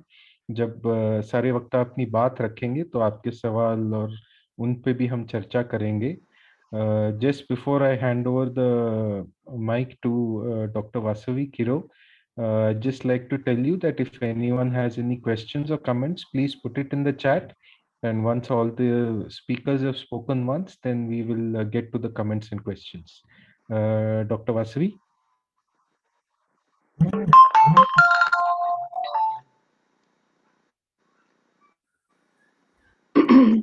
थैंक यू नचिकेत, मैं शुरू करूं? बिल्कुल जी, बिल्कुल।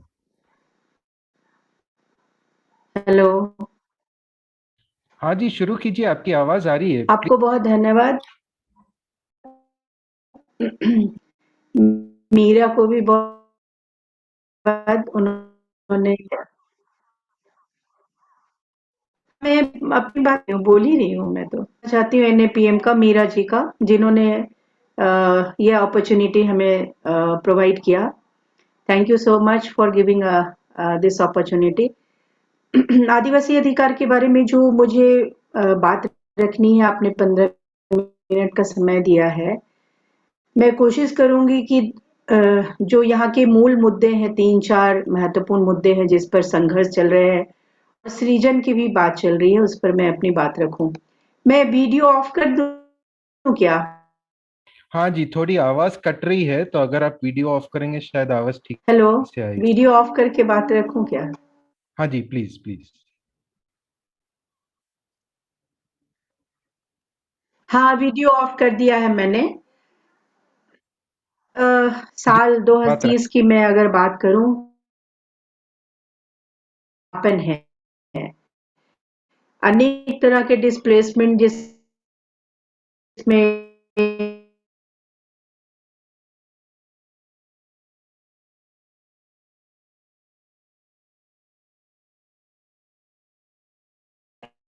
लास्ट ने लेफ्ट पार्टियों के साथ में जो आंदोलन किए, वो झारखंड राज्य विस्थापित प्रभावित आयोग बनाने को लेकर था। चूंकि झारखंड की भी एक अपनी पूरी हिस्ट्री है। आप देखेंगे 1947 से अगर आप चलते हैं तो 1947 के बाद से लेकर अभी तक तरह डिस्प्लेसमेंट हुए हैं। स्थापित आंकड़ा 85 लाख तक जाता है और प्रभावितों को जोड़ेंगे तो लगभग 1 करोड़ के जैसे आबादी है। हम लोगों ने ये बात बहुत शिद्दत से विस्थापित ताकि गठन हुए तो बीच जो विस्थापित लोग हैं उनके एजुकेशन का सवाल, उनके हेल्थ का सवाल, उनके लाइवलीहुड का सवाल, तो ये उभय है विकास जनित विस्थापन से। तो हम लोगों ने ये बात रखी, प्रभावित आयोग बनाएंगे, लेकिन अभी तक उस दिशा में कोई ठोस पहल हो नहीं पाई है। झारखंड एक ऐसा प्रदेश है जहाँ पर इतने खान खनीज हैं, वन संपदा से भरपूर इलाका है और इसके हर कॉर्नर में डिस्प्लेसमेंट के लिए स्ट्रगल है। हर जगह रैयत विस्थापित मोर्चा है, कहीं कोयल कारोजन संगठन है, कहीं नेतरहाट फील्ड फायरिंग रेंज की लड़ाई है, कोयला के बेल्ट में अलग विस्थापितों के संघर्ष है, छोटे बड़े तरह तरह के विस्थापित मोर्चे बने हैं और संघर्ष चल रहे हैं। सुनरेखा बहुउद्देशीय परियोजना के खिलाफ में आंदोलन चल रहे हैं, कोयल कारो जल विद्युत परियोजना के खिलाफ में आंदोलन चलते रहे और वहां 2001 में गोली भी चली, 8 लोग मारे गए। तो यहाँ जो एक माहौल है बहुत आदिवासियों के खिलाफ, मूलवासियों के खिलाफ, वो विस्थापन और विकास के सवाल को लेकर है। हम लोगों का जो प्राइम एजेंडा है जिस पर मैं चाहती हूँ कि एक डिबेट हो, वो विकास का सवाल है कि विकास पर एक बड़ा डिबेट होना चाहिए। अभी जो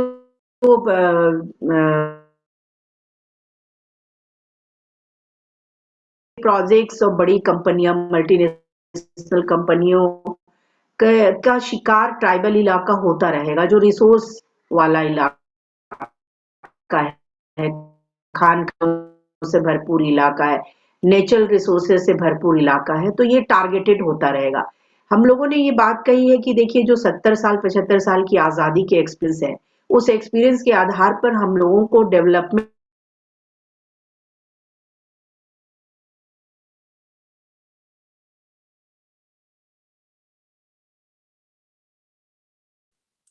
डिस्टर्ब होता है, आवाज डिस्टर्ब होती है। Doctor Vasavi, hello doctor Vasavi Kiro, मेरी आवाज आ रही? हेलो, आई थिंक उनका थोड़ा जी, कनेक्टिविटी वो थोड़ा इशू है। डिस्कनेक्ट हो गई हैं, लेकिन कभी कभी वो एकदम से कनेक्ट हो जाता है वापस, लेकिन उनका बैंडविड्थ बहुत लो है, तो शायद थोड़ी हाँ, दिक्कत आएगी आवाज में भी। तो मैं निवेदन करूंगा कि अगर आप में से कोई उनसे एक बार बात कर सकता है कि जी, अगर एक कोई बार नचिकेत देखो, अभी वो जुड़ी है फिर से, वासवी अनम्यूट डॉक्टर कर सकते वासवी, हैं? डॉक्टर वासवी, तो ऐसे करते हैं, मेरा सुझाव है कि हम अगले वक्ता के पास जाएं, तब तक अगर यहाँ से सुन पा कोई। रहे हैं क्या मुझे? हेलो हाँ, आपकी आवाज बहुत हेलो कट रही, अब आवाज आ रही है लेकिन बीच में बहुत कट रही थी। वासवी जी, आप ईयरफोन्स यूज कर रहे हैं क्या?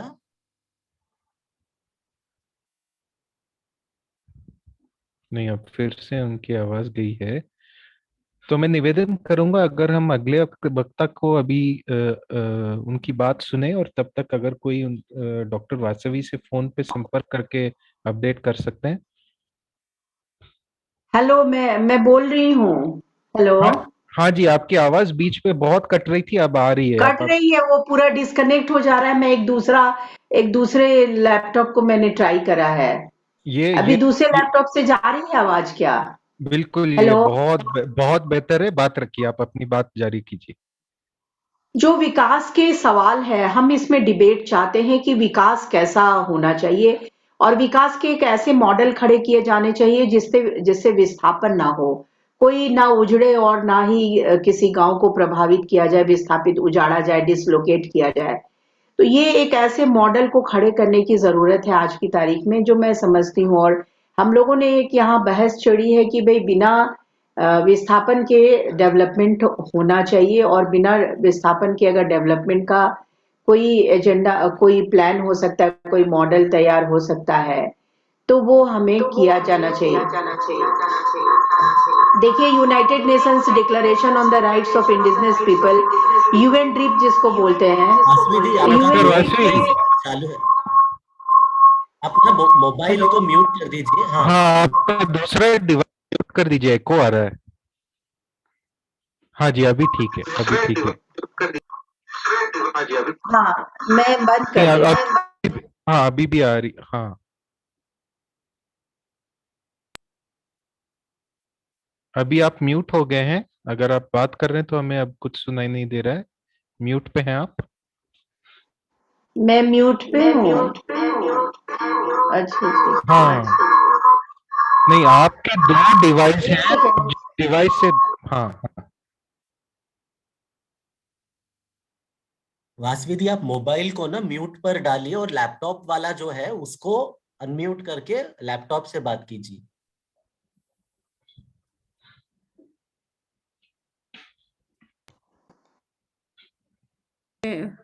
अभी और अभी ठीक है। हाँ हाँ हाँ हाँ हाँ, ये बढ़िया है। हाँ जी। United Nation declaration on the rights of indigenous people का अनाउंसमेंट 13 सितंबर 2007 को हुआ, और उसमें देखिए आर्टिकल जो 11 है, आर्टिकल 11 में लैंड और फॉरेस्ट को लेकर बात कही गई है कि आदिवासी इलाके में अगर डेवलपमेंट करना है तो आप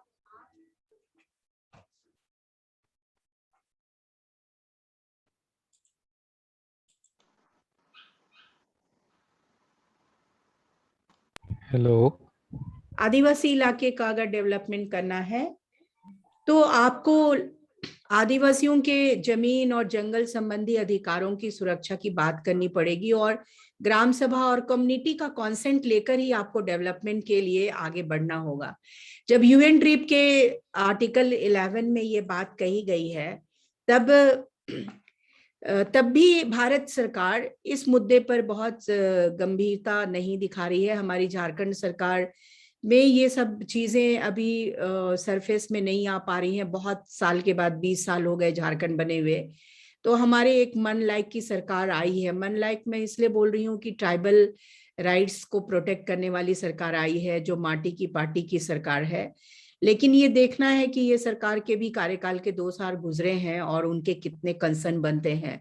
यूएन ड्रिप के जो घोषणा पत्र की जो बातें हैं, उन बातों को अगर हम आदिवासियों के अधिकारों को सुरक्षित करने के लिए लागू करते हैं तो जंगल और जमीन संबंधी जो सवाल है वो बहुत हद तक हल हो सकते हैं।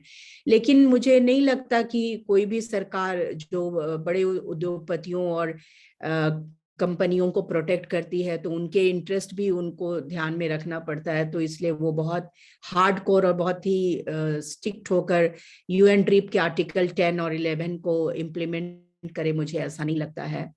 देखिए, यूएन में जो ट्राइबल राइट्स के लिए 2-3 फॉर्मूला तय किया गया है, प्रिंसिपल्स तय किए गए हैं, अगर उनका पालन हो तो बहुत हद तक भारत में जो आदिवासी अधिकार के आंदोलन चल रहे हैं उसकी समस्याओं का समाधान हो सकता है।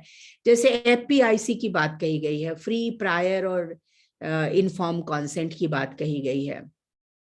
फ्री, प्रायर और इनफॉर्म कंसेंट में आप देखिएगा कि आपको अगर कोई भी योजना लानी है तो आपको कम्युनिटी को पूरी तरह से सूचित करना है।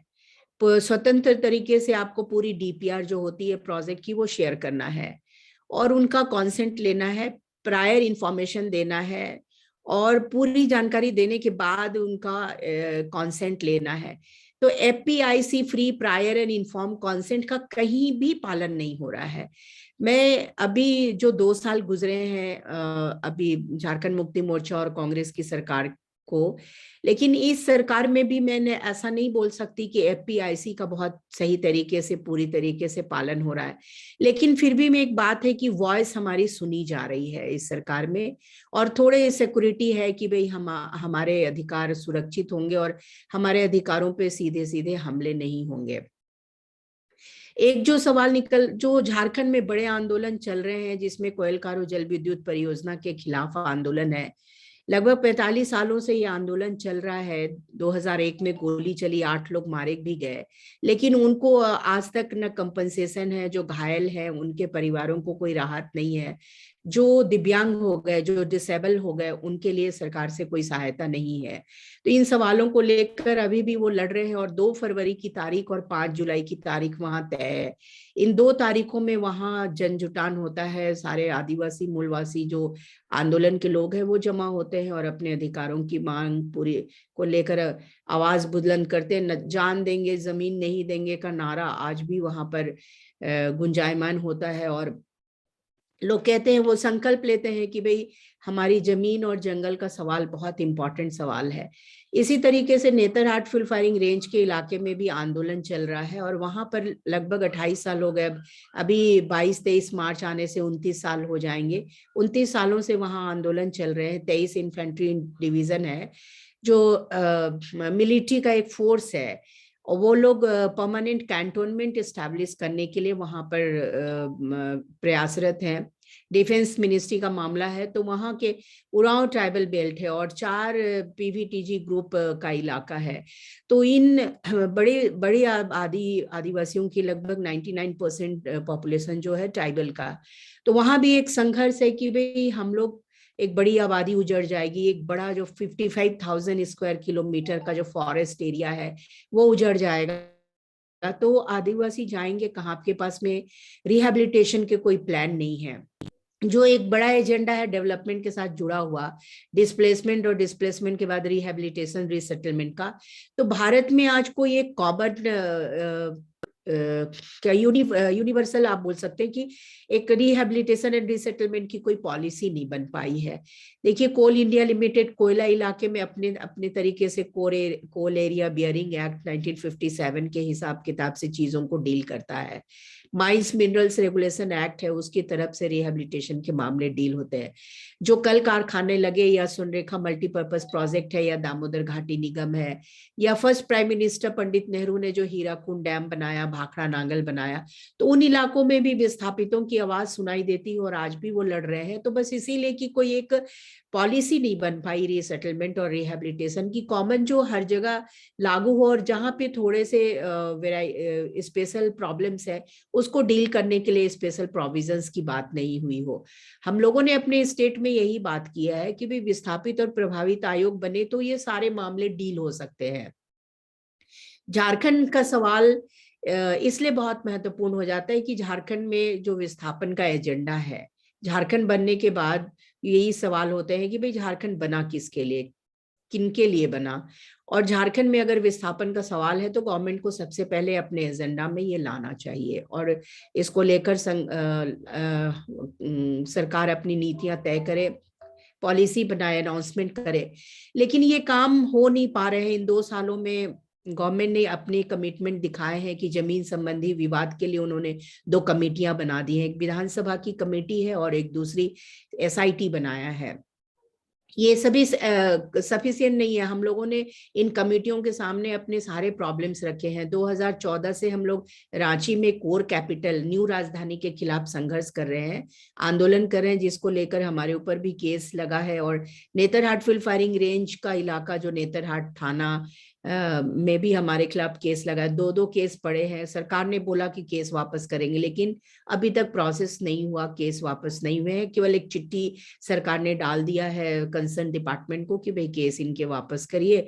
हम लोग जो कोर कैपिटल के खिलाफ, नई राजधानी के खिलाफ जहां संघर्ष कर रहे हैं, वहां के कई लोगों के ऊपर मुकदमे हैं, विस्थापित जो जिनके गांव जा रहे हैं उनका, और एक लोकल MLA भी हम लोग के साथ फाइट में थे तो उनके ऊपर भी मुकदमे। लेकिन ये सब हो नहीं रहा है।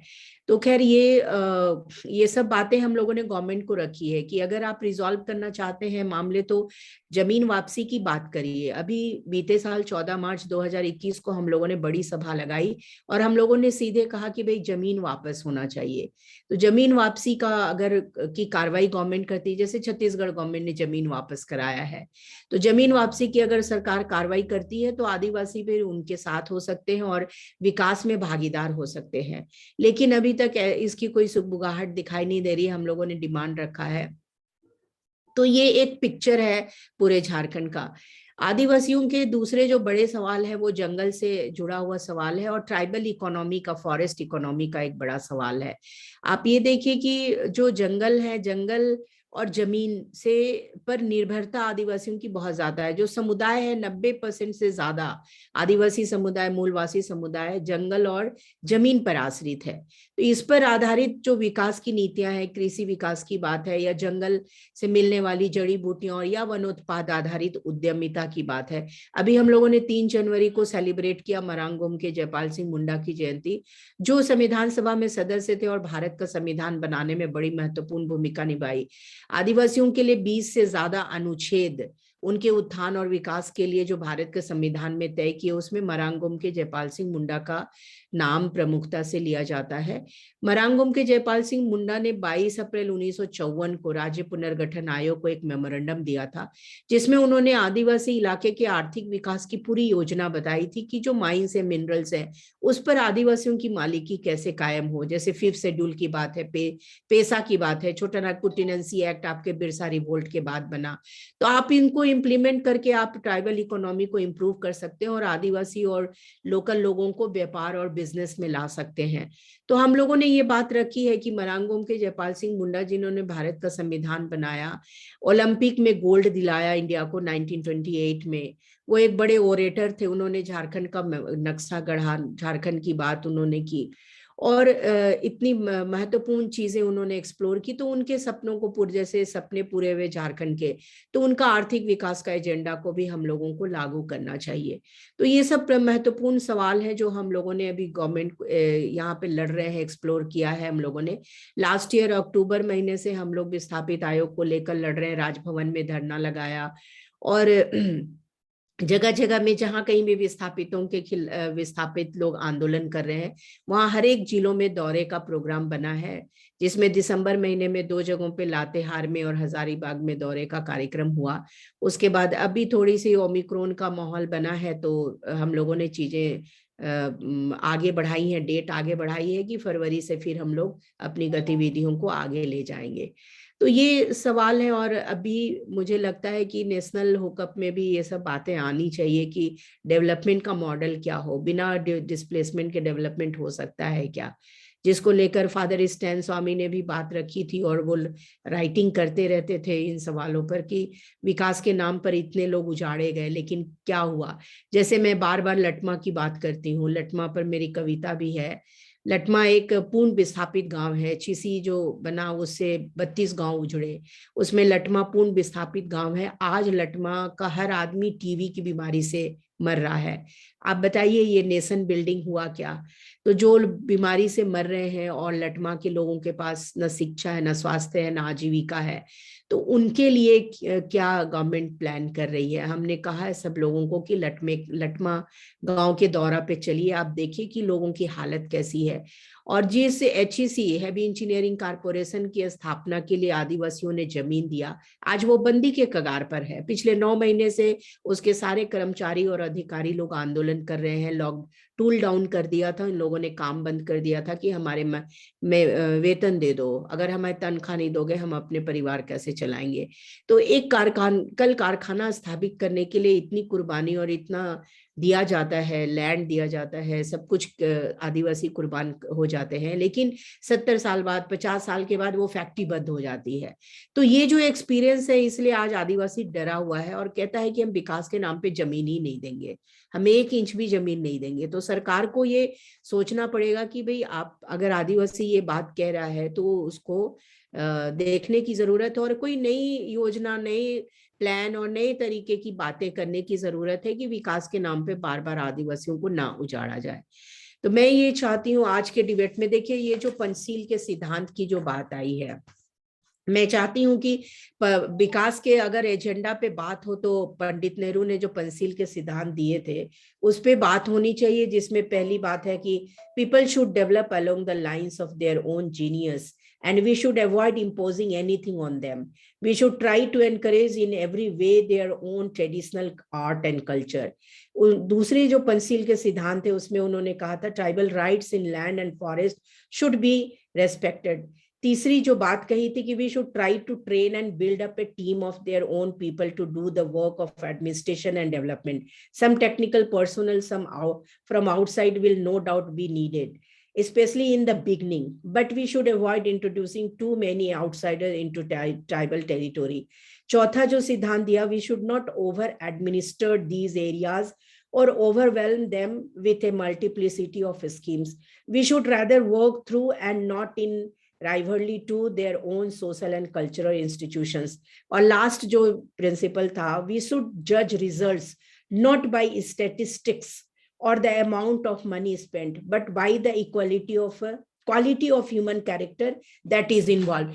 हम ये चाहते हैं कि जो आप लोगों ने डिबेट खड़े किए हैं और ग्राउंड वॉइसेस आप ला रहे हैं, तो ये पंचशील के सिद्धांतों को सामने रखकर ट्राइबल एरिया के डेवलपमेंट का प्लान होना चाहिए. मैं इन्हीं शब्दों के साथ अपनी बात समाप्त करती हूँ. मैं सोचती हूँ कि मैंने अपने समय सीमा के भीतर अपनी बात रखी है. Thank you so much.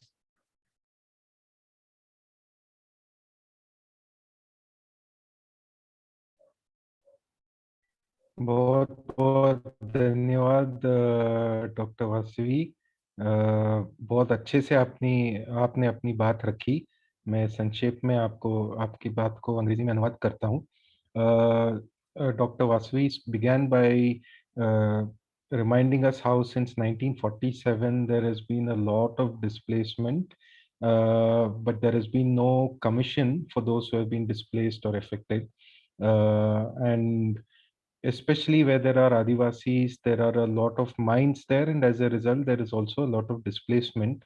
And therefore, she said that we need to debate this whole development paradigm, because industry will always be targeting Adivasi areas because those are the areas that have a lot of natural resources. So we need to have development without displacement and without dislocation. And we need to come up with such models. Then she spoke about the UN Declaration on the Rights of Indigenous People, which was adopted on 13 September 2007. It talks about the land rights of Adivasis and how land must not be taken without consent, especially in the Gram Sabha. She also said that in Jharkhand, after about 20 years, there is a government now which relatively respects the rights of Adivasis, and if UN RIP is followed, then any government that supports industry then will find it hard to support Adivasi rights if they have to follow UN RIP. She also talked about free, prior and informed consent, FPIC, and said that if there is any project, then a detailed project report should first be transparently shared, and only after people understand the implication should they be asked to give their consent. And in the last 2 years with the Jharkhand Mukti Morcha and Congress government, things are a little better. They are not following FPIC fully, but at least they listen to activists.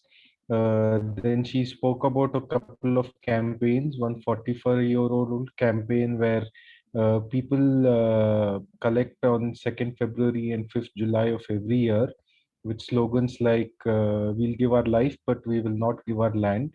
And similarly, she talked about the Netherhat firing range, how since the last 28 years, the 23rd Infantry Division is trying to have a permanent cantonment in an area which has 55 square kilometers of forest area with 5 PVTG groups and 99% Adivasi population.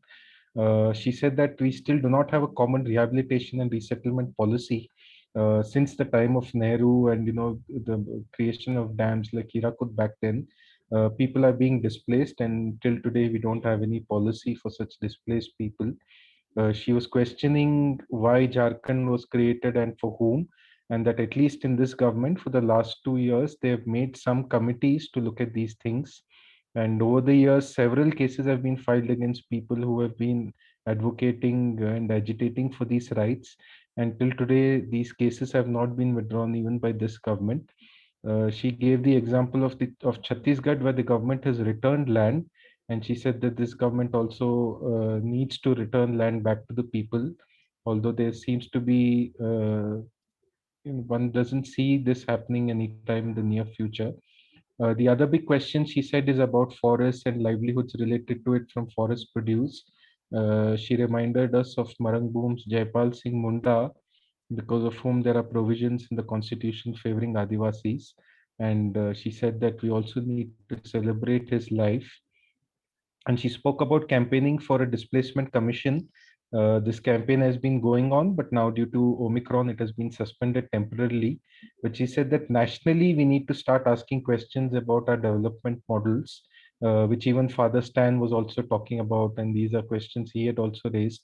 She gave the example of a village in Latma, which was completely displaced, the entire village. The people there have problems, have no education, health, or jobs. And the factory that was built on the land after this village was displaced, that factory is also almost about to be closed, and the workers of those factories are also now agitating for their wages. So in this kind of situation, then Adivasis will obviously wonder why they have been sacrificed and why they are having to sacrifice and give their land in the first place. And in the end, she reminded us of the Panchsheel principles and said that we need to follow this for tribal development. Thanks a lot, Dr. Vasavi. Now we go to our final speaker for today, that is Abhirami Jyotishwaran. She's with the All India Dalit Mahila Adhikar Manch, and she's also General Secretary for the National Dalit Movement for Justice, National Convener for National Coalition of Strengthening the POA Act, and has several other positions which we will put in a detailed introduction. हमारे अगले वक्ता अभिरामी जी हैं. उनका introduction, detail introduction आपको हिंदी में भी chat में मिलेगा. So now, Abhirami ji, I invite you to speak. Thank you all. Thank you NAPM for providing me an opportunity to share about the Dalit women's issues in this today's program. I'm also happy to share this space with the Grace Banu, Dr. Vaski and others. Thank you all.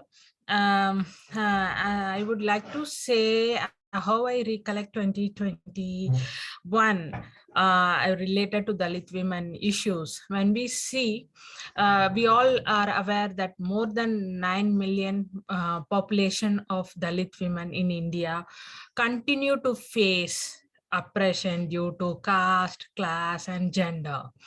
And this is, and the patriarchy that they face, the manifestation of the patriarchy that they face is not only of gender but also the caste.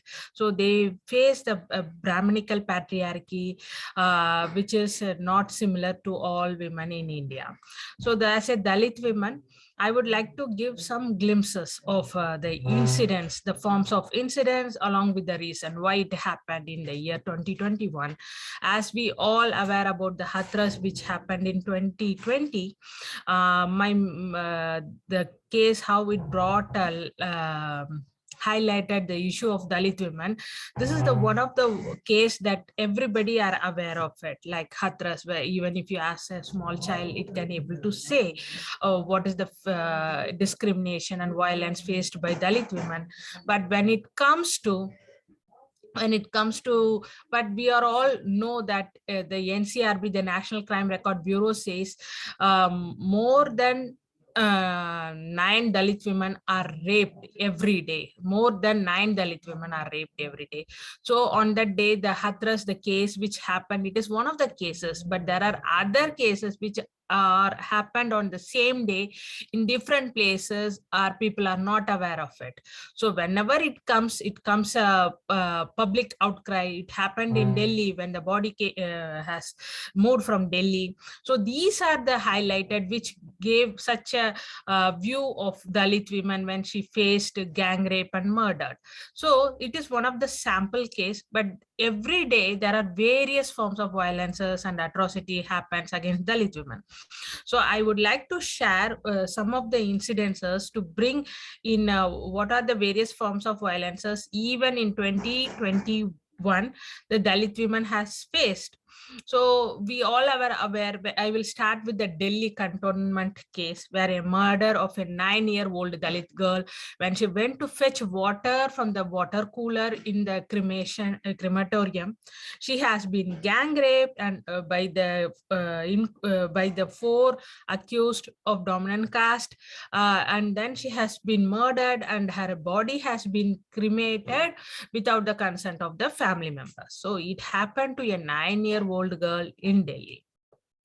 When I would like to say the another case from Odisha, a Dalit woman physically assaulted and gang raped by 12 dominant caste men in front of her 11-year-old son, in order to teach her a lesson that because of her elder son eloped with a dominant caste girl.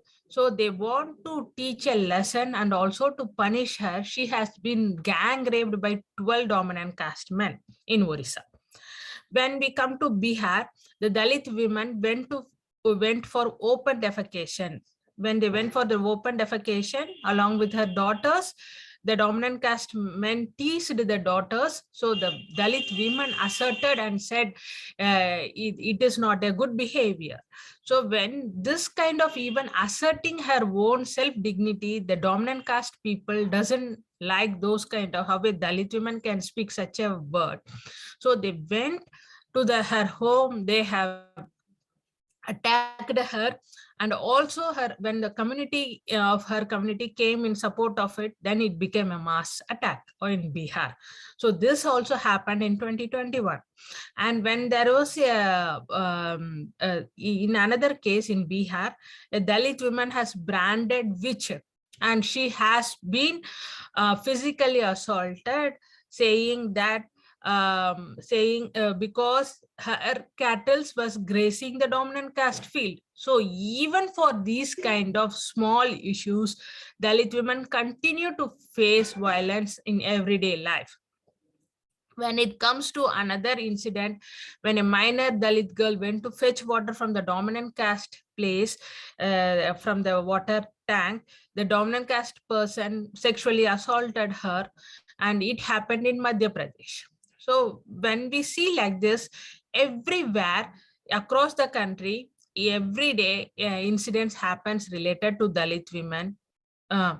And there are some instances where we also see when a Dalit woman has been, who is a wife of a sarpanch, was beaten badly for hoisting flag for the Independence Day.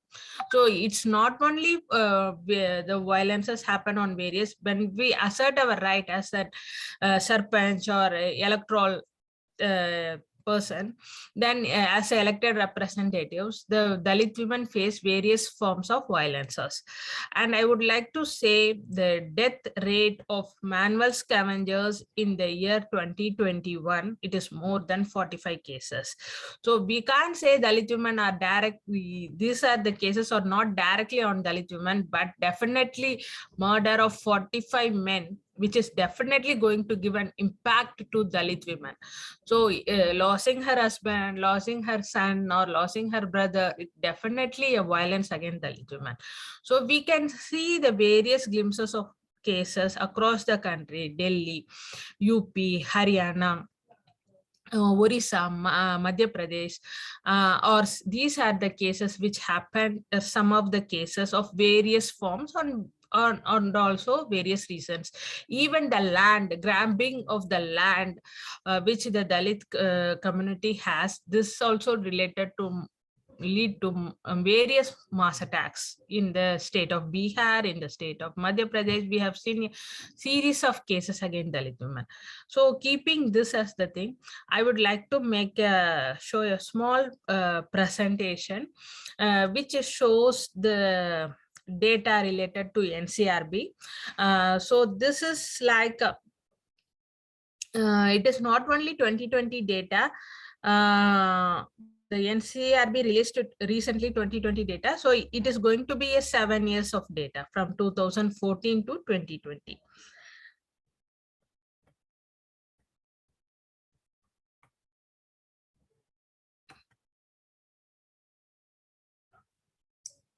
Is it visible? Yes, you can make it full screen if possible.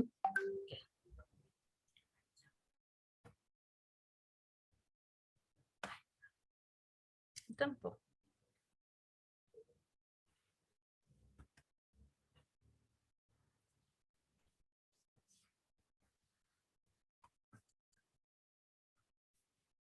Yeah, this is the percentage share of crimes committed against SC women and minor girls under SC/ST POA Act as per NCRB 2014 to 20. So these are the cases which are registered, which are only registered under SC/ST Act related to Dalit women and minor girls. So when we see a total crime registered against SCs under SC/ST POA Act is 3,01,359 cases. So this is the overall cases registered under SC/ST Act from 2014 to 2020. Among this, the Dalit women and minor girls, if you see, it is 45,435 cases, which leads to 15.1% of the cases which are registered against SC women under SC/ST Act. Even in some of the instances like Bihar, we came to know when women and a son or women or a husband has been beaten, the cases in the FIR women name is not at all registered. They say it's fine, we can see your husband name is there, your son name is there.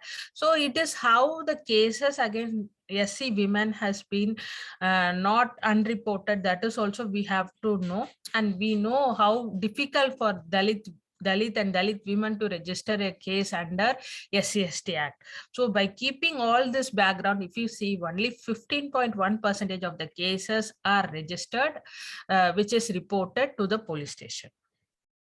So when we see what are the forms of offenses against SC and minor girls from 2014 to 20, if you see, these are the cases that has been as per NCRB, the category I have been listed it out. When we see the assault of women, there are 21,000 cases are related to assault of women. That is 46.4% of the cases are related to Dalit women assault. Then comes the rape. 19,608 cases, that is 43.2% of the cases are related to rape. It doesn't say segregated data of gang rape or what are the things, but it just says as a rape. And we all are aware that the number of cases against Dalit women, mainly gang rape cases, are going very high. So that is also one of the reason. And when we see kidnapping and abduction, it is 7.1%, 3,212 cases, and insult to modesty is 702 cases, which is leads to 1.5%. When attempt to rape, if you see 760 cases, that is 1.7, and even procuration of minor girls is 93 cases out of this 45,000 cases, so which lead to 0.2%. So these are the forms of offenses which has been segregated and maintained by NCRB, but there is no information related to murder, how many Dalit women are murdered, because there is no segregated data on murder. It speaks a murder as a general thing, but nothing as a Dalit women, how many Dalit women are murdered, those kind of data are not provided. So these are the gaps as per the NCRB data. So when we see the forms of offenses against the SC women and girls, how much the percentage of change increase in the violence against the SC women and minor girls in 2020 over 2014, if you see, assault 43.77% of the cases has been increased. When it comes to rape, it is 51% of the case has been increased from 2014 to 2020. When it speaks of attempt to rape, it's 3.44. When it comes to insult, it is 157.14 percentage has been increased in the assault registration of cases, where kidnap and abduction procuration has been reduced by -7.72, -7.69. So totally, if you see what is the percentage of increase of violence against Dalit women and minor girls from the year 2014 to 20, we can see 43.65% of the cases has been increased. So this is the major chunk of the percentage, more than around 43.65% of the cases are increased, which leads to abomination. When it comes to the which are the states, we can see UP, which is 10,902 cases has been reported under SC/ST Act related to women and minor girls. When it comes to Madhya Pradesh, 8,296 and Rajasthan 5,303. So the ranking goes to UP, Madhya Pradesh, Rajasthan, then later Maharashtra, AP, Haryana, Odisha. So these are the 10 states which is ranking related to women and minor girls. These are the things. So just before I'm saying the offenses has been how the police and the administration, even the judiciary, how it functions. And we know the Hathras is a sample case, which we can't forget how the administration performed their duties, that is the negligence in handling the cases, we all aware. So keeping that background, when we see these many cases are reported, what is the performance of the police, how the administration perform, how much of the cases are really getting convicted. Let's see this as a sample, like a Hathras case I made as an example. We all aware the gang rape and murder, and the police forcibly created the body where the rights of victim violated in Hathras case. When we see forcibly cremated the body in the early morning without the consent, and later we have seen a delay in arresting all the accused. There was a time taken by the police official to arrest all the accused. There is a delay, and even the sexual assault, the additional Director General of Police said there is no sperm found in the body, therefore it is not a rape case. So these kind of narrations and others which led to discourage that it is not a rape case, and on the other side they were saying that to gain the compensation, to get the compensation, the case has been narrated as a gang rape case. So when we see in one side there was a full of protection for the 144 has been imposed, therefore the family members of that victims, survivors could not able to approach or reach to others. But at the same time, we know there is a Mahapanchayat which happened, which is done by the dominant caste people like Thakurs and others. So it clearly says what is this, how the people who are in the need are not given a priority, but on the other side, to create a fear and other things, the dominant caste people are given opportunity to make this victims and the family silent. So finally, when we see, it is not only the family members of the Hathras are being faced threat and made isolation. The people, whoever wants to approach the victims and wanted to treat them, like they are also being denied. Like we all are aware about the Siddiq Kapan, a journalist who tried to visit the place of to meet the survivors of the victims, like others. So he has been arrested and he is still in jail. And when even the advocate Seema Kushwaha, who tried to approach, provide the legal counsel to the victims, she has also been threatened and misbehaved very badly by the drunkard advocates of that Hathras. So these are not only the when any atrocity happen, it's not only on the victims and the Dalit women family, but also the whoever the support, the alliance that they are trying to bring. So this kind of pressure is there. So I would like to say, so by keeping these things in my thing, I would like to say it is necessary for us to come together. It is necessary for us. So the 2022, how I am looking at it is, the prevention should be taken as a first step. Instead of happening all the incidences, then we are going with police station, FIR registration and other things. The prevention of violence should be given topmost priority so that the violence shouldn't happen. The next thing I would like to say, speedy justice. Speedy justice. Before one incident is getting conviction, there are so many incidents as occurring. So in order to avoid this, in order to bring an end to the violence of caste-based discrimination and atrocities, there should be a speedy justice system which has to be placed. And thirdly, the officials, whoever perform well under SC/ST Act, should be rewarded. They should be rewarded, and the people who have failed to perform the duty should be punished.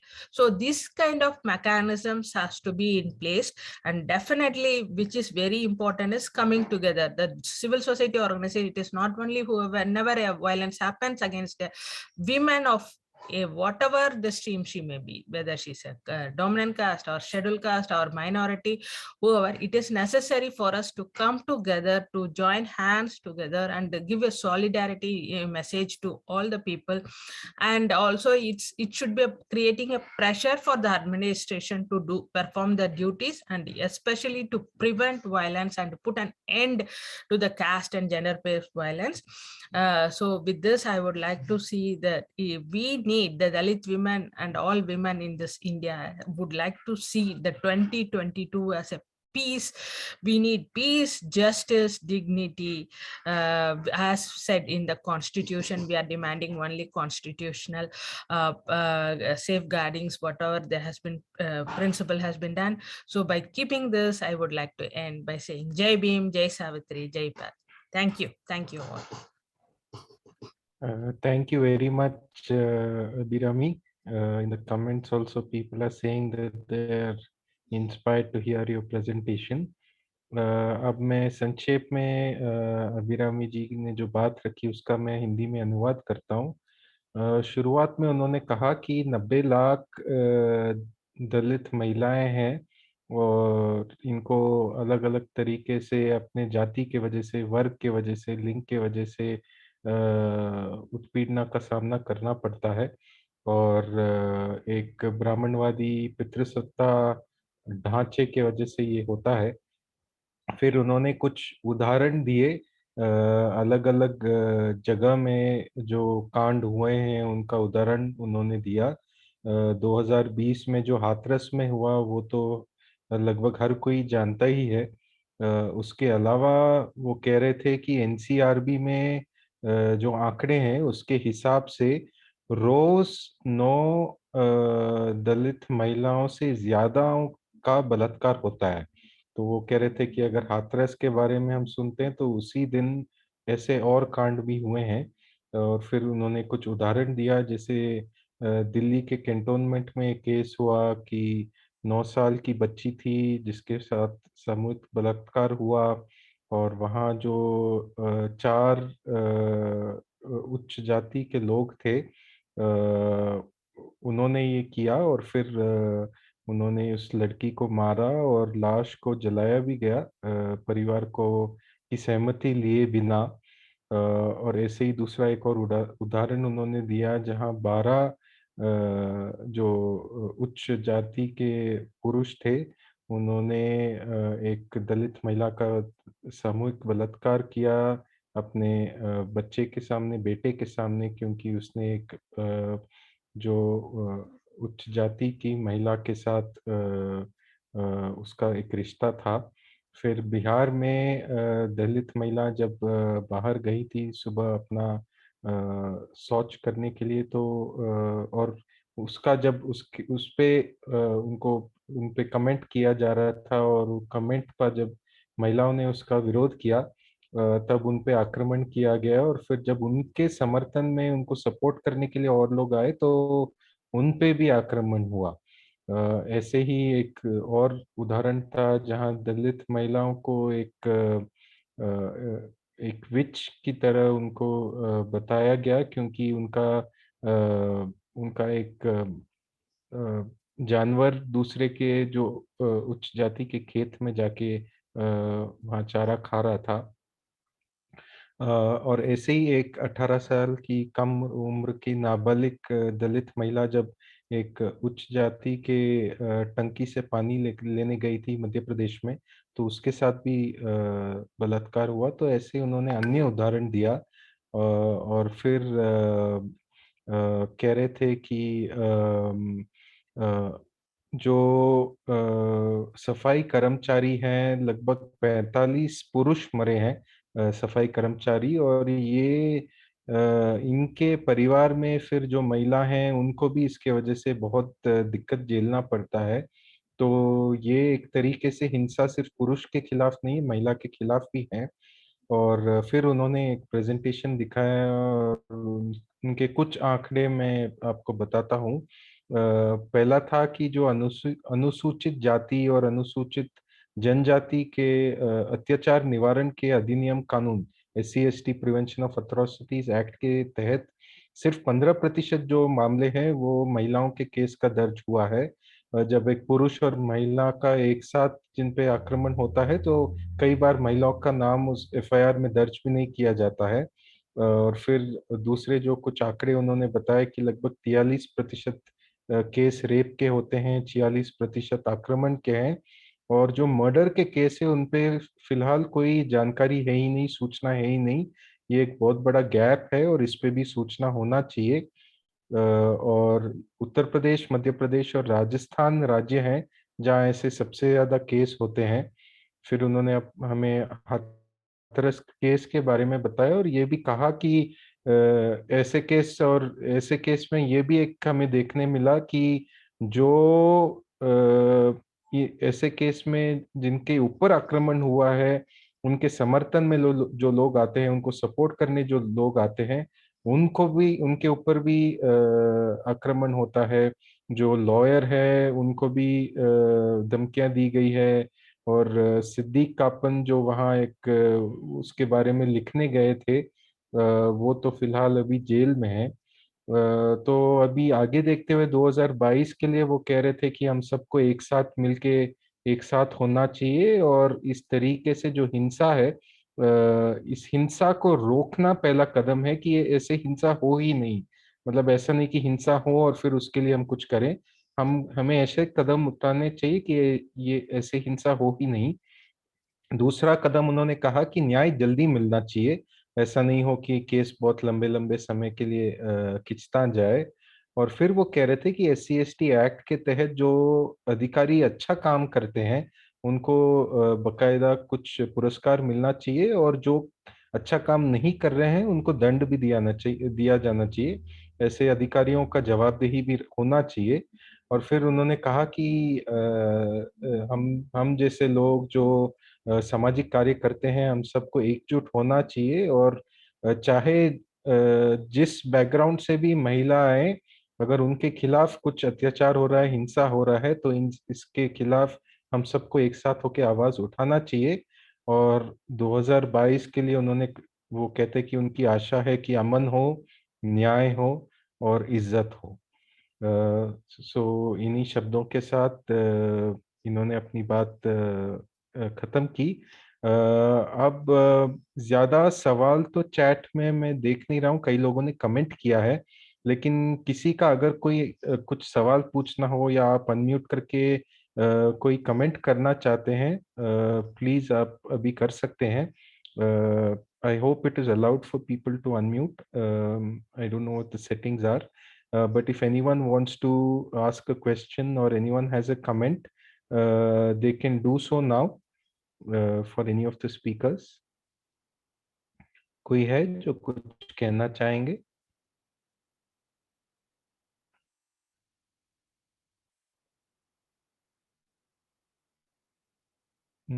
अगर किसी को ऐसे कोई अभी बात रखनी नहीं है तो ऐसा करते हैं कि आई थिंक अभी प्रफुल्ला शायद अभी है नहीं, बट बाकी जितने वक्ता हैं maybe we'll just do one more round of closing comments. And Grace and Abhirami have already shared their thoughts for 2022. But again, once more, just looking forward, if you could also uh, share your views on how we can approach 2022, what we should be doing going forward. You have shared your vision as to we need to have a world with solidarity, with peace, but how can we get this? What concrete action should we do? Maybe if you could reflect on that a bit, or anything else you would like to say in your closing comments, कि आगे 2022 में हम जिस तरीके का जीवन चाहते हैं तो वो पाने के लिए हमें क्या क्या कार्य करना चाहिए, इस पे भी या आपको कुछ और भी कहना हो तो आप इस पे बात रख सकते हैं। इसी क्रम में जाते हैं, will go in the same order. Prafulla I don't think is here, so may be grace Lirkingla. Yes. So the final Yes. command is how you people react when the atrocity, the violence is happen against the trans people. So we should share our solidarity to each other, and we need to give a safe space. We need to create a safe space for them, the trans people. And if violence, if, any atrocities happen against the trans community people, and you should shout, you should you should amplify their voice. Because most of the time we didn't get any response from the civil society. And see if they if trans people are fighting for their rights, so you should stand behind us. Because we are all fighting against the patriarchal society and the fascist, the fascism. So we should be join each other to fight against those kind of atrocities. And so we are all, we should treat each other as a human. So, yeah.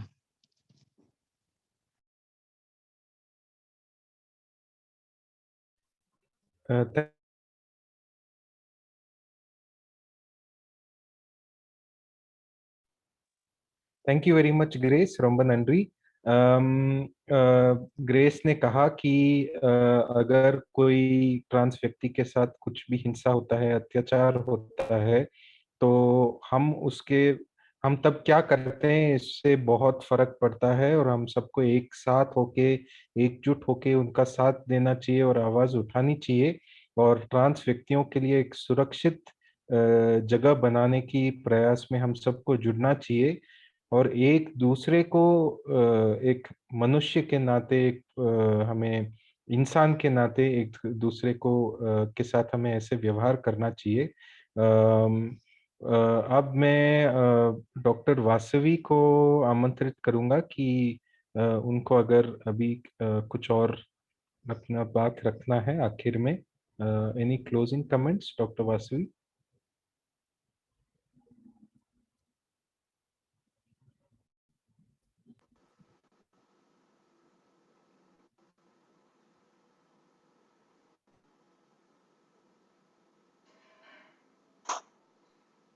आपकी आवाज नहीं आ रही है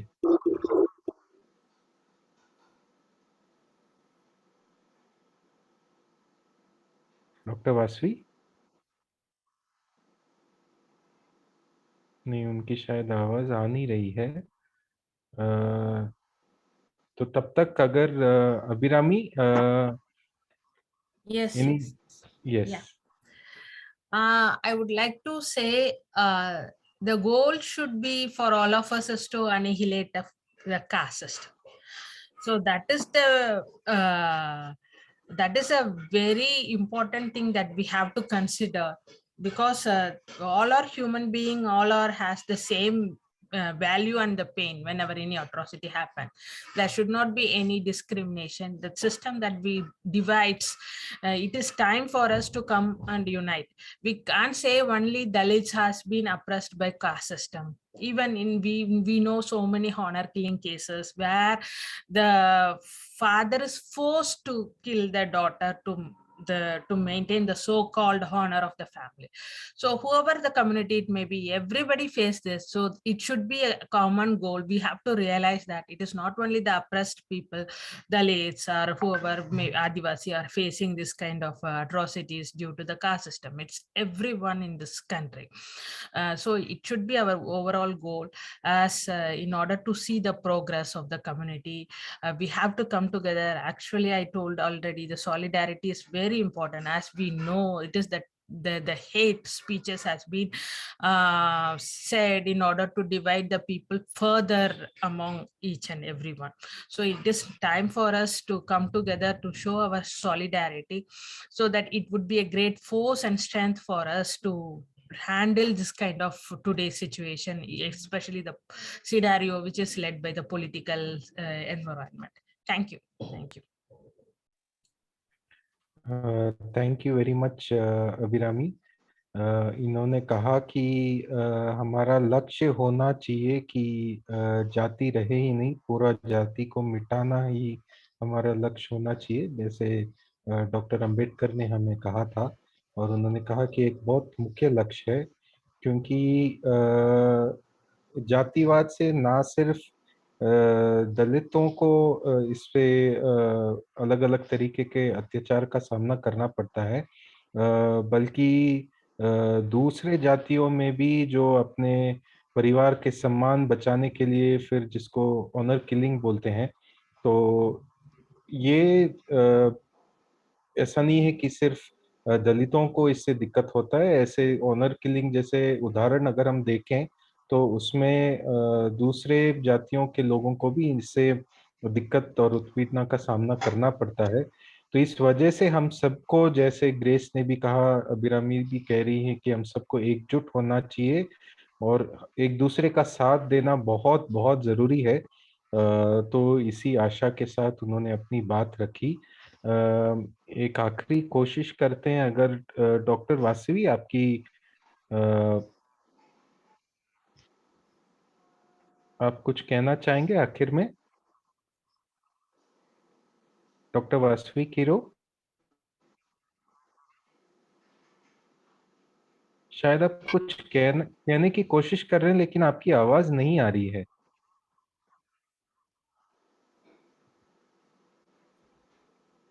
I think उनकी आवाज नहीं आ रही है, और प्रफुल्ला शायद अभी चले गए हैं, शायद दूसरा कुछ काम था उनका अर्जेंट।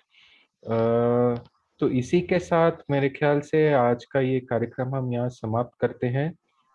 आप सबको जुड़ने के लिए बहुत बहुत धन्यवाद, खास करके वक्ताओं को बहुत बहुत धन्यवाद, और जो लोग सुनने के लिए जुड़े हैं आपको भी धन्यवाद। With this we close today. I thank all the participants for listening and also the speakers for giving time and speaking today. I now hand it over to Arundhati for any final announcements before we close for today. Thank you, Nachiket. Thank all the panelists, Grace, Abhirami, Vasavi Didi, and Prafulla. I think it gave us, all of us, a lot of courage listening to all of you. हम लोगों को बहुत ताकत मिली है आपकी सबकी बात सुन के, जहाँ पे what you people are talked about all the grim situation and all the fights and struggles and the delicate issues and the very very intricate issues which are happening, whether it with the issues of the trans person, with the tribal rights issues, with Dalit rights, और पूरा जो पूरी प्रफुल्ला ने शुरुआत की, जहां हमारे साथी जो आज हमसे जुड़ने वाले थे, नरेंद्र दा, वो आज इस समय जेल में है। we stand, NAPM stands in solidarity with all this issue. We know that हम सब ये लड़ाई में आपके सबके साथ है, and NAPM will try to strengthen it, take it further as per its train. पर ये सुनते हुए एक मन में आशा भी जगी है, because the fight is going on. एक collective struggle चल रहा है, and all of you have said that we have to come together to fight it out together. I think that is our hope, and हमें आशा है कि ये लड़ाई के साथ हम सब आगे बढ़ेंगे। नचिकेत जो इस समय लास्ट मिनट में उन्होंने एक मेडिकल इमरजेंसी के इसमें उन्होंने हमारा साथ दिया, जो हमारे साथी है संघर्ष के पूरे, उनको तो खास करके बहुत थैंक यू।